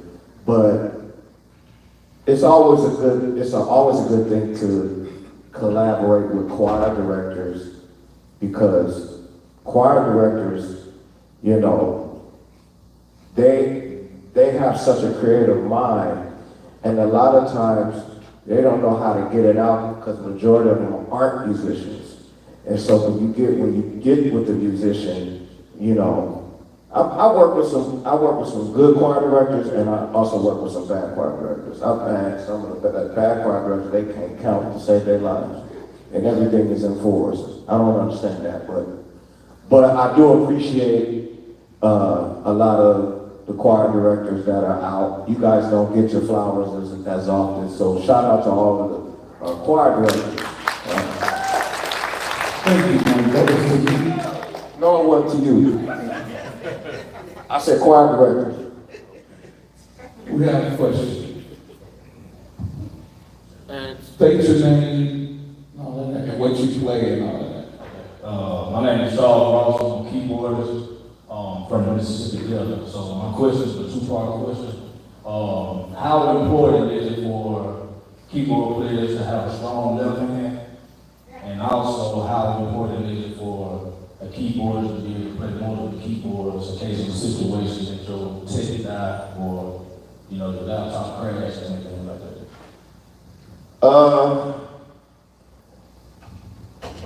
The technique of having a strong left hand, I don't think it's a big necessity, although it's a part of how we play, depending on how full you want your voice to sound.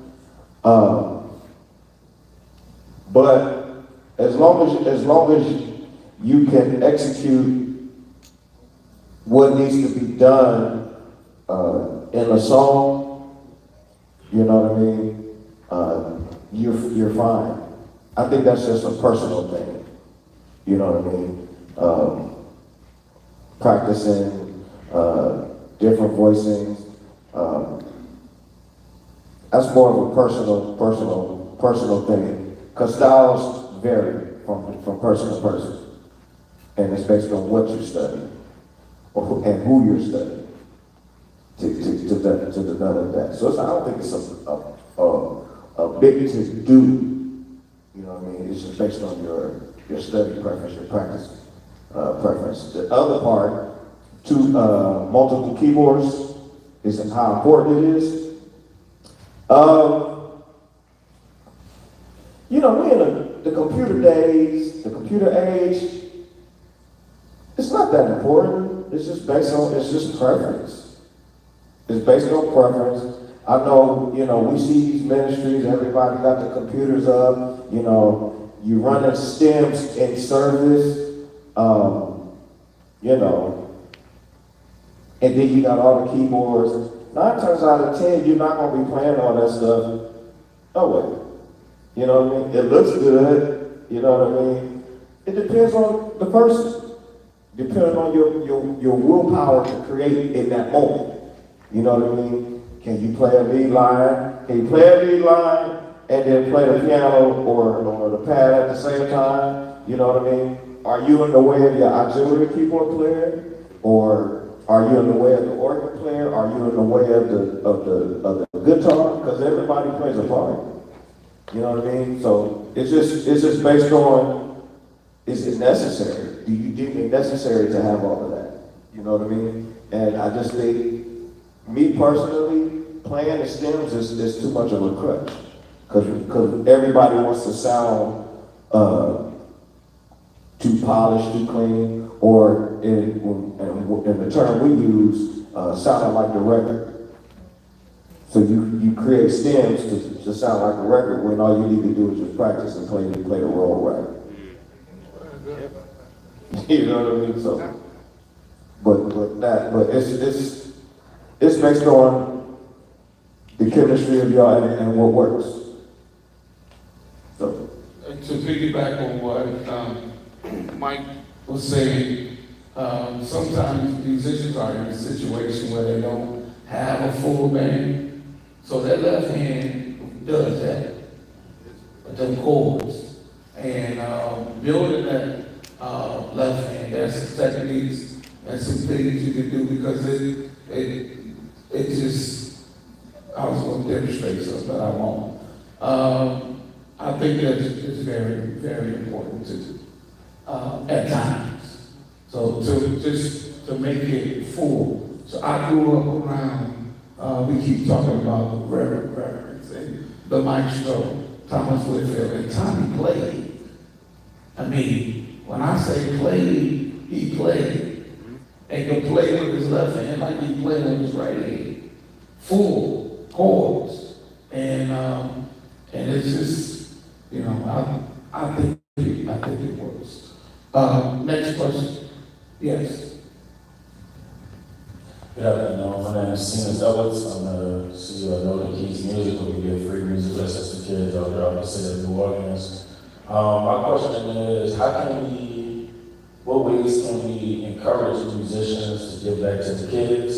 I had the honor to grow up in Barry St. Stephen with Michael Robinson and Joey Britton and a lot of great musicians. But one thing those guys did was like stay out of the church a little bit and help the youth. But like nowadays, you're not gonna be able to get the musicians to stay out of the church. You know, everybody's busy, which I'm just saying. But what's some of the ways we can give back to our kids? Because a lot of the time, you know, we're not gonna be here all the time. The next generation, they need to learn, you know, some of the things that we learned, but they also need to learn the structure of it as well too, and not just, you know, be YouTube musicians. So what ways we could, do that? I would say it's kind of twofold because, you know, sticking around at the church is always a cool thing. And I think we as musicians, we take on a lot that we kind of like overexert ourselves. By that I mean going from church to church on one Sunday just to meet a quota. You have that aspect, so it's just somebody has to dedicate time to just, you know, share. Even if it's a rehearsal, you know, when I was coming up, you know, I wanted to go to a bar rehearsal. I wanted to, you know, be next to the organ and watch whoever played. I wanted to go to a musical and watch who would ever get up and play for the prospective church choir or whatever. I wanted to be in all of that. You know, I wanted to learn. So that's one part of it, being able to be accessible that way. But then two, you know, y'all may disagree with me when I say this, but churches too has become too much of a business. When church is over, you gotta shut church down. Yeah. You know what I mean? When church was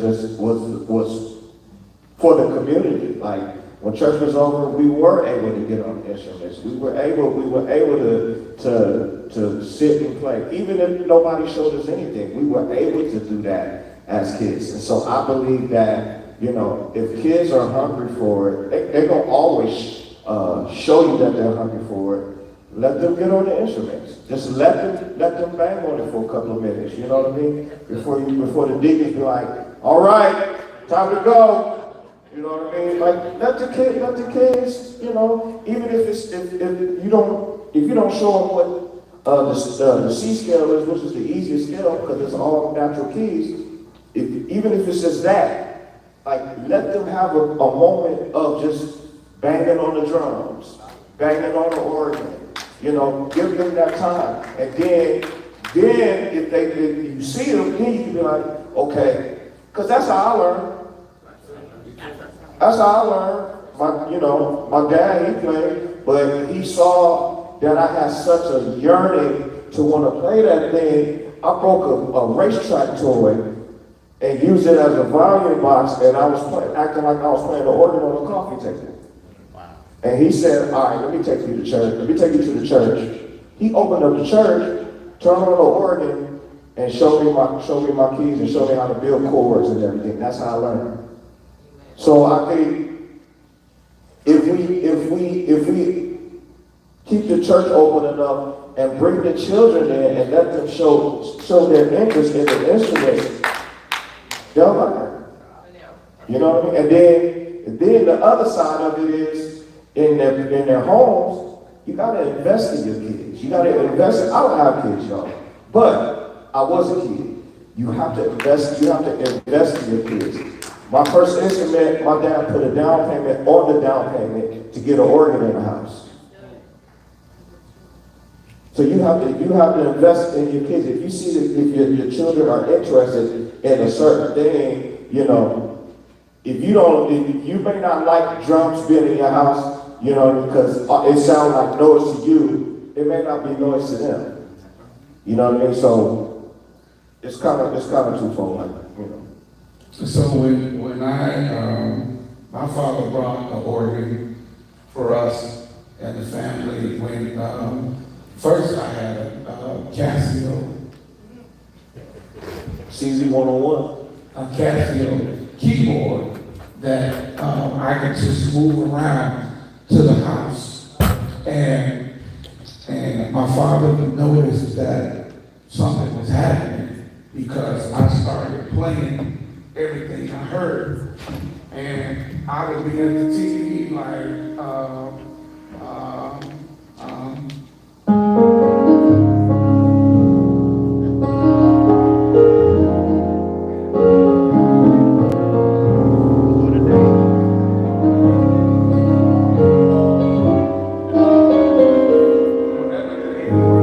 I would be playing melodies of stuff just, what is that?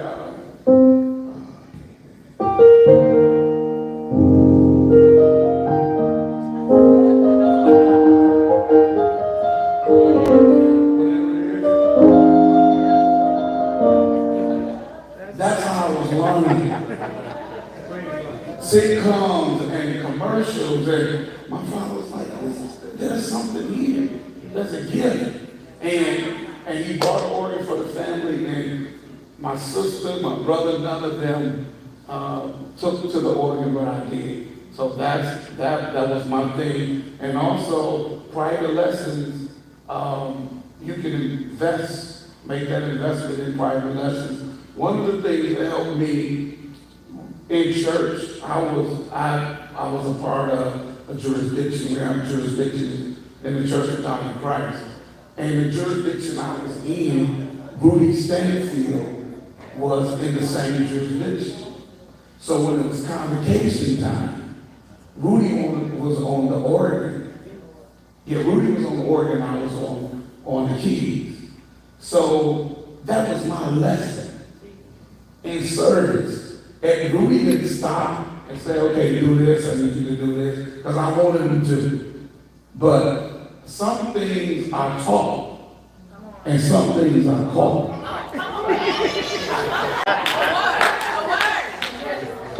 I think I just said something. Some things are taught, and some things are caught. So you gotta pay attention. Pay attention to when the musicians are playing. Record, do what you gotta do. The process is different from everybody. If you don't remember anything else, remember that from me. Some things are caught, and some things are.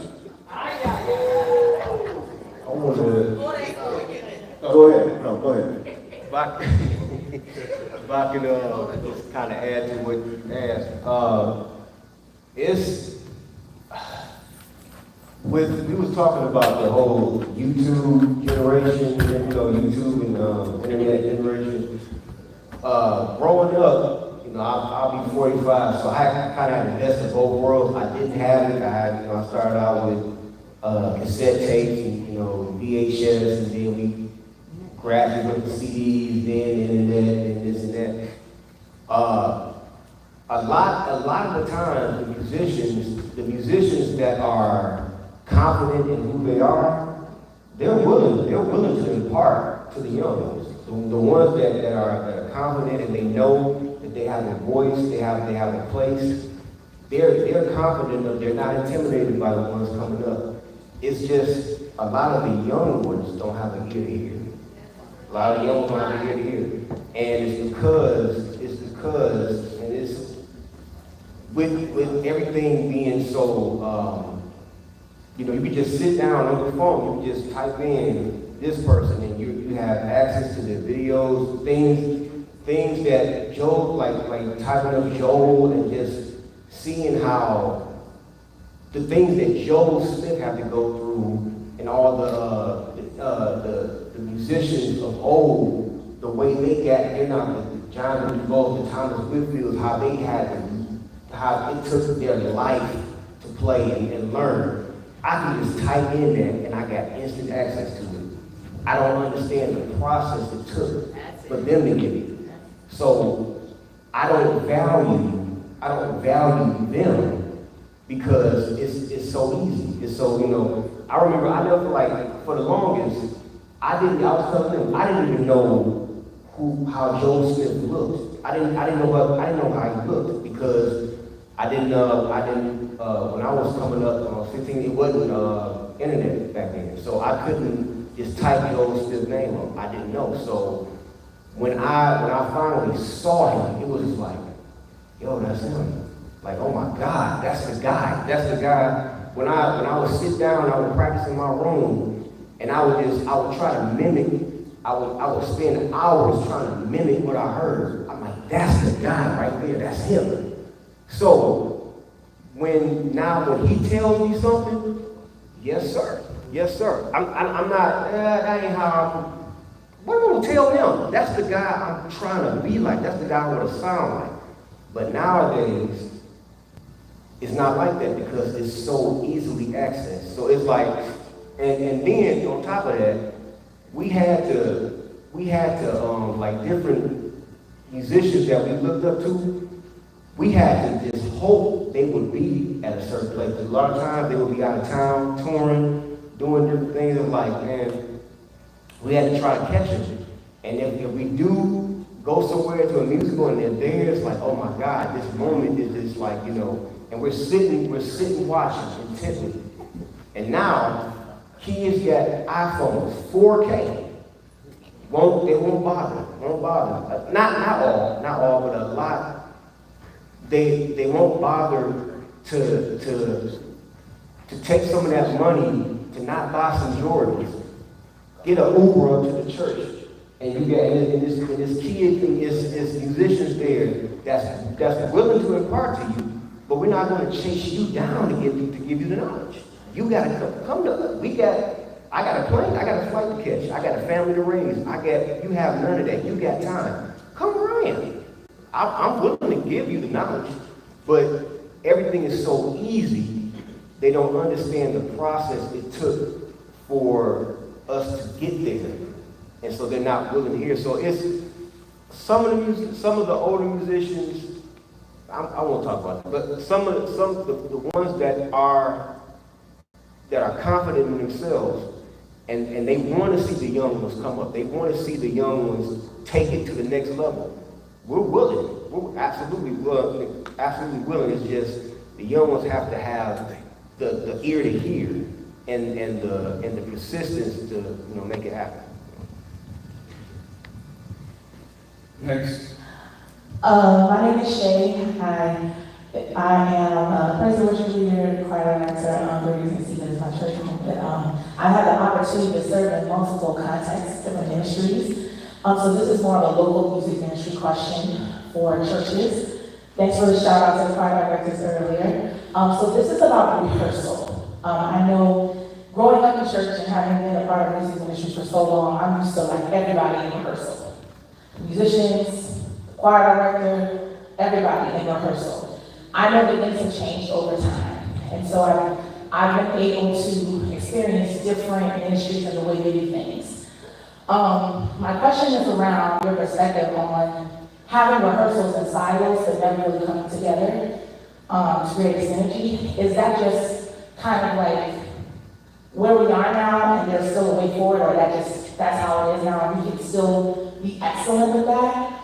Or is there a need to have rehearsals as a whole group? And if so, what would be like an appropriate amount of time or frequency that should happen? I think every entity of the music department needs to spend a good amount of time by themselves. Musicians need the time to gel with the music by themselves. The singers need to gel by themselves. And then yes, everybody come together. Everybody wants to be paid for everything that they do. I'm just gonna keep it a buck, y'all. I was at Los Angeles and I got paid for every rehearsal. That's just because they could afford that. I'm not telling everybody how to run their church or how they run their music ministry. But anyway, it's very important. It's very important for many reasons. Number one, like we've been saying, the synergy between the musicians have to mesh. We all got to be saying the same thing in our respective roles. Same with the singers. Your blend is important. You can't hear blend if you got musicians playing stuff they don't know. Right? And then when we all come together, then everybody is submissive to who the leader is. You know what I'm saying? So if the band is too loud, then it's up to the director to say, hey, balance the level, you know. Or whoever the alto is, if she all sticking out like a sore thumb, hey, back off the mic a little bit.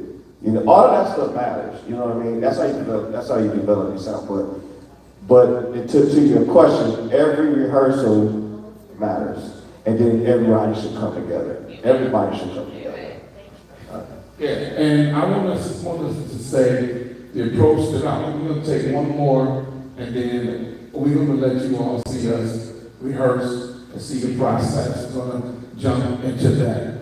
But the approach that I took with this particular project, I started rehearsing this choir for this project. When was the first rehearsal, somebody? March. We've been rehearsing every week since March. Choir only. Okay? Choir only, weekly since March.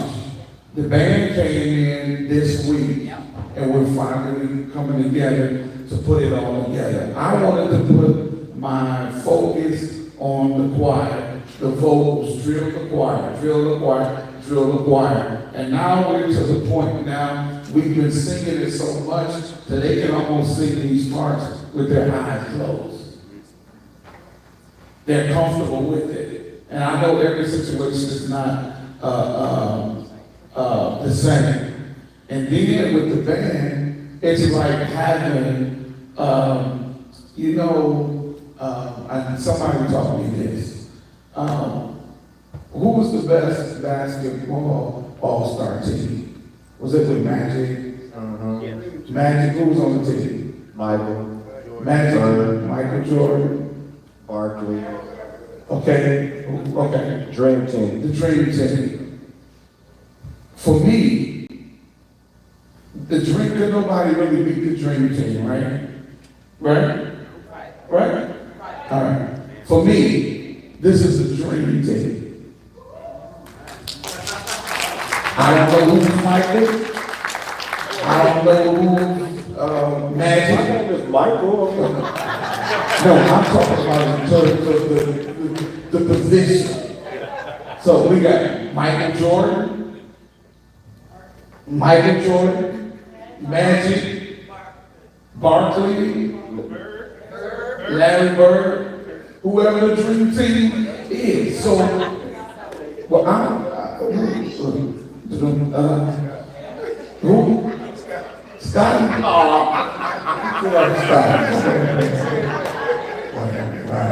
But when you have Kevin McHale. when you have a training team, you have a team of people, and everybody in their position, they are experts at their position. Okay? If you're a guard, he's a top guard in that position. If you're a forward, he's a top forward in that position. Y'all see where I'm going? Mike Morrell is the top in his position.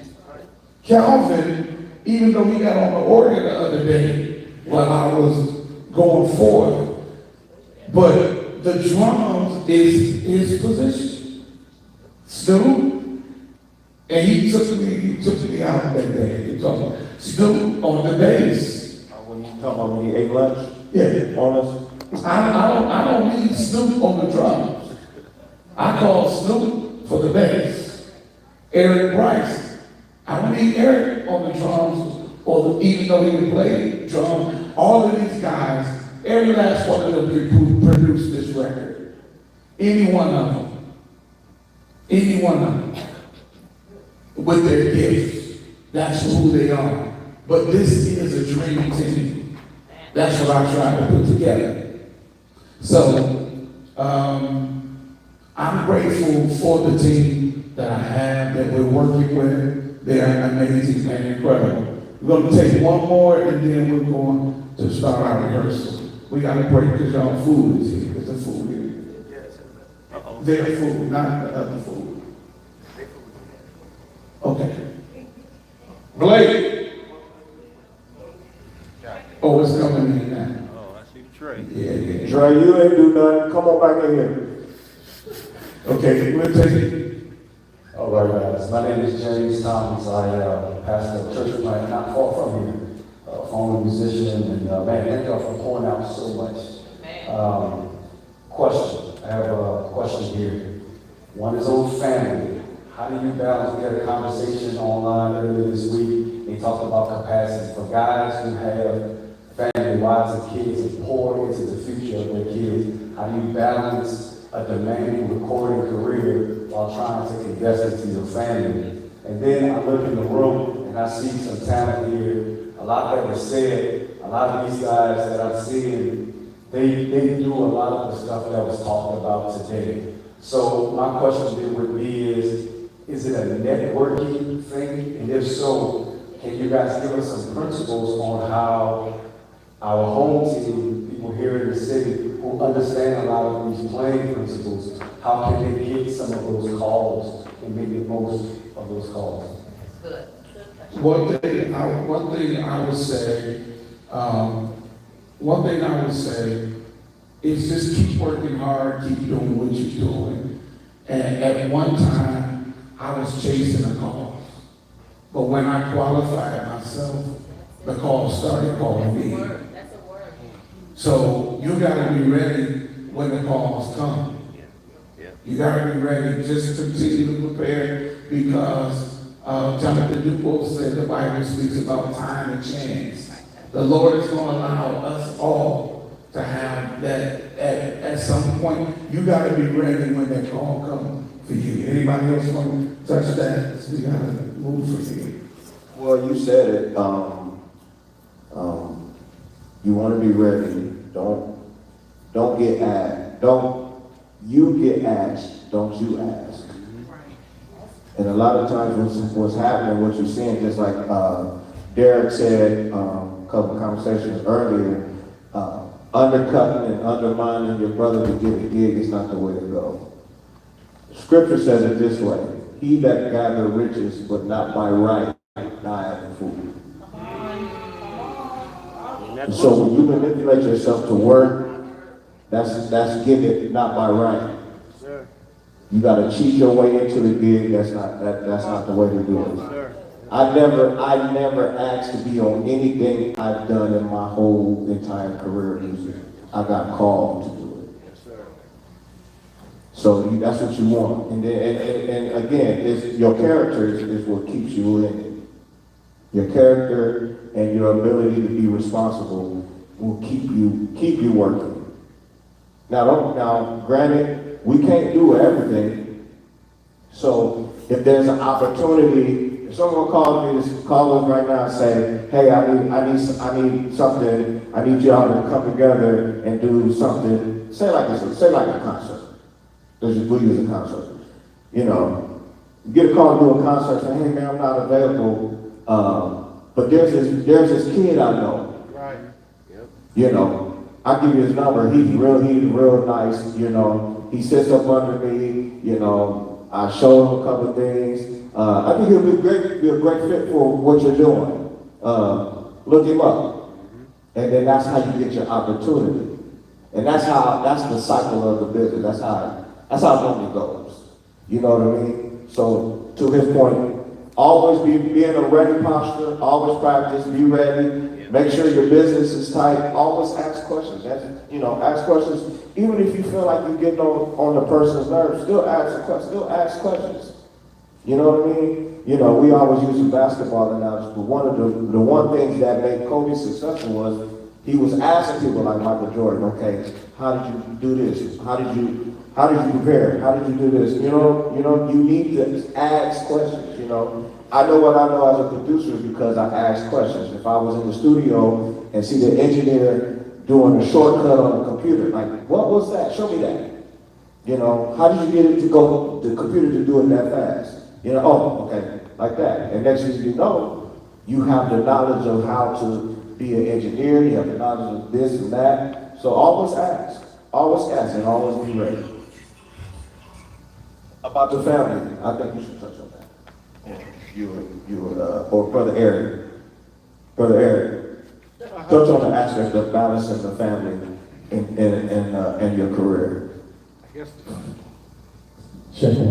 I guess the first thing is start a family with somebody who understands what you're all about.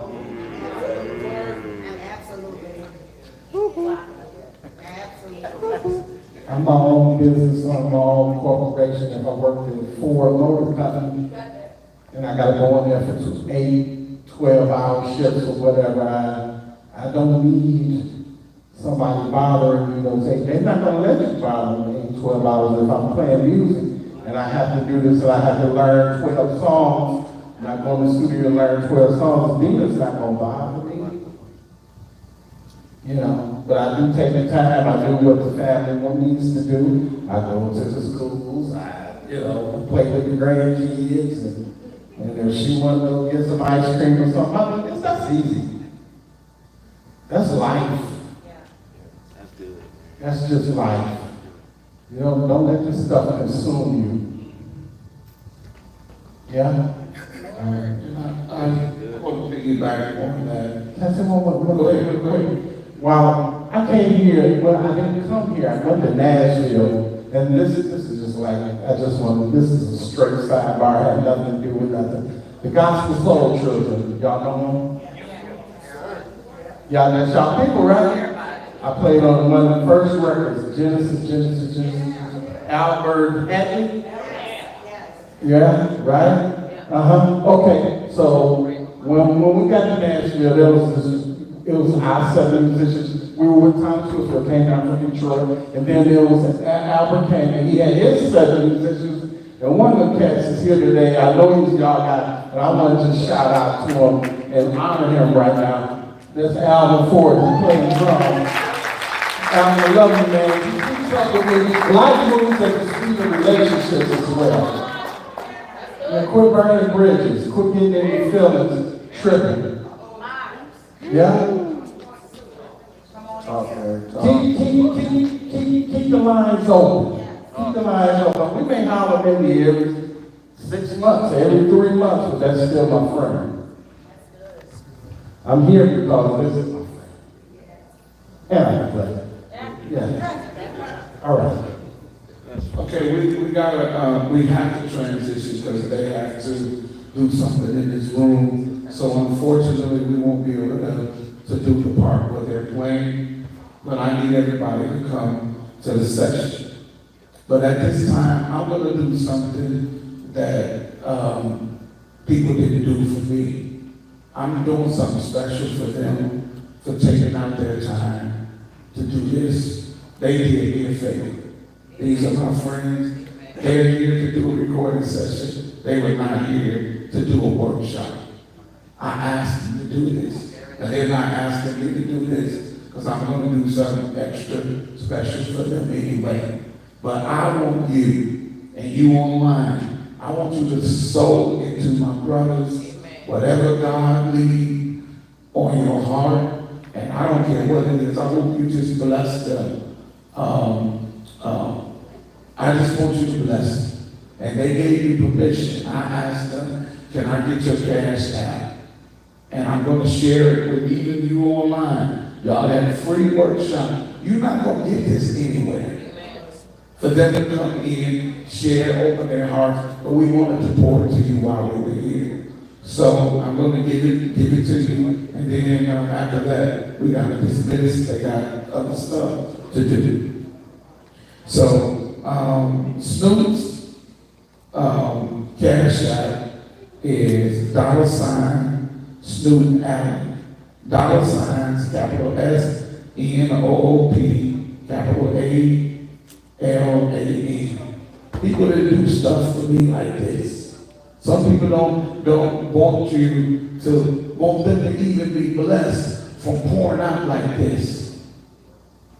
Y'all hear me? Seriously, I'm for real. And they deserve, I don't care if y'all gave them $1 million today, they deserve whatever you sow into their lives. The next one is I'm doing Michael Burrell. It's $ Lawrence, capital B 76, $ LAW, capital LAWRENCE B 76. That's Michael Burrell.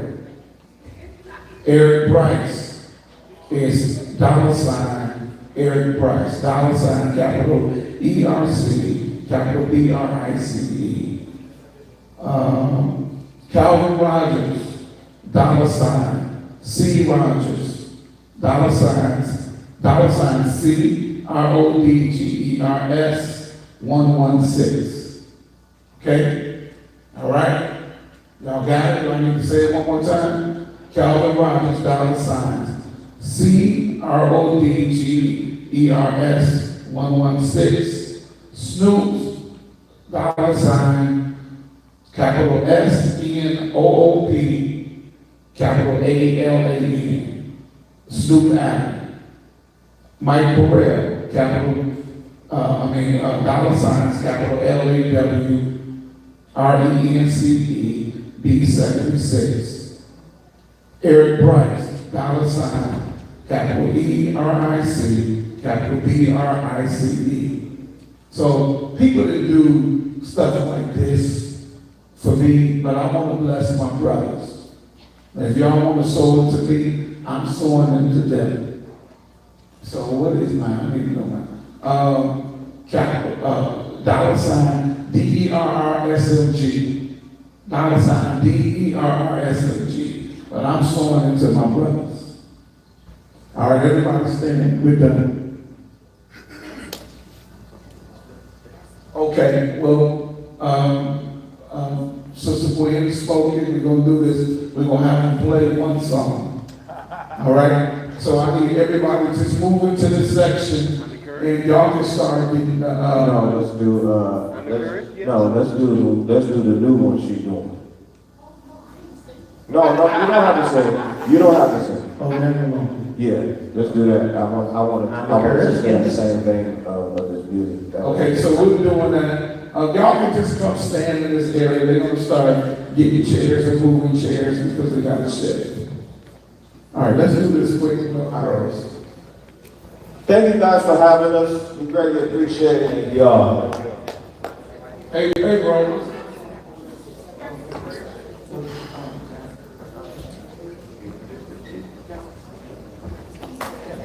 Kevin, you start getting the chairs. I'm moving everybody out. So we're just gonna stand over here, and then, all right, we're done in about 10 minutes, but you can, I'm got to come up so we start getting the chairs. All right? Give me my hands to stand. Here.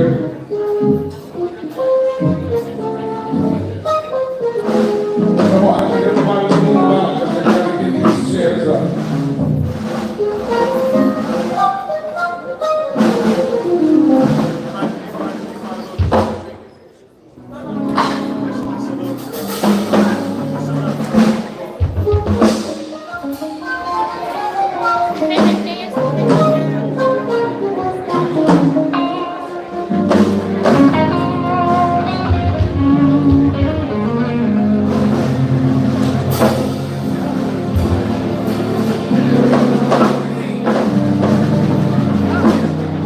Move on in, y'all can get closer. Move on in, move on in.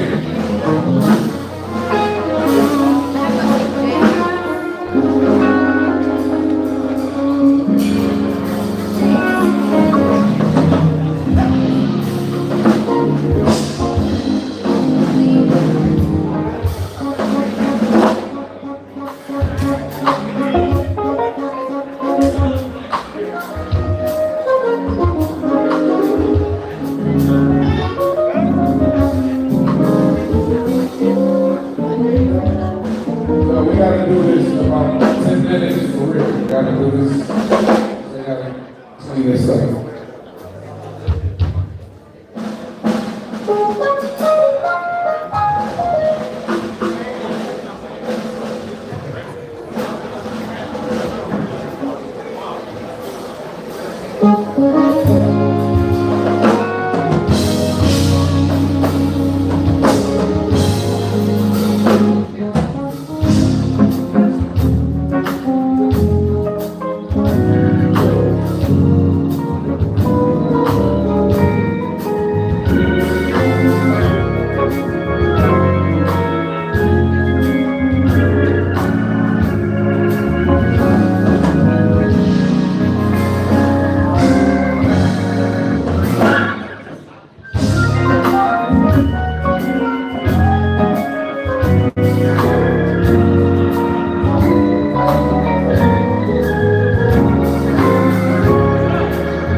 lot of friends that make promises,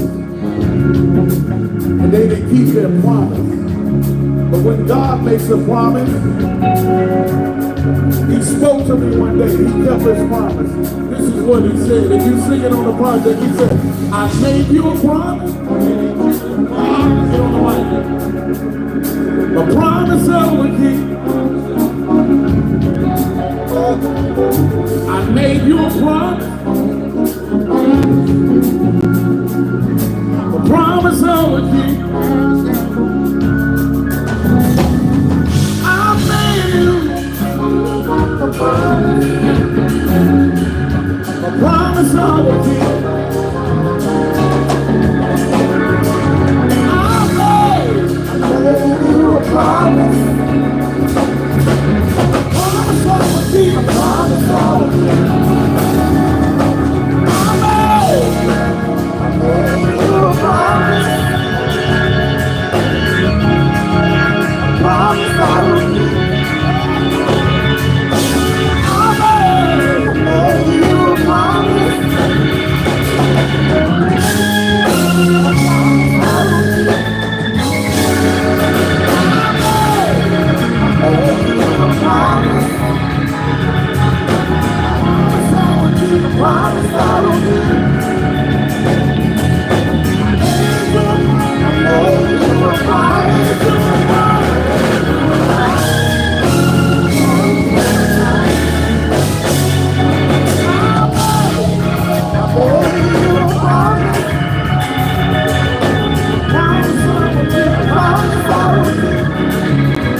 Everybody, thank you so much for coming today.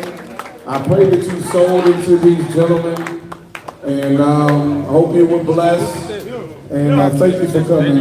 All right. God bless you. We got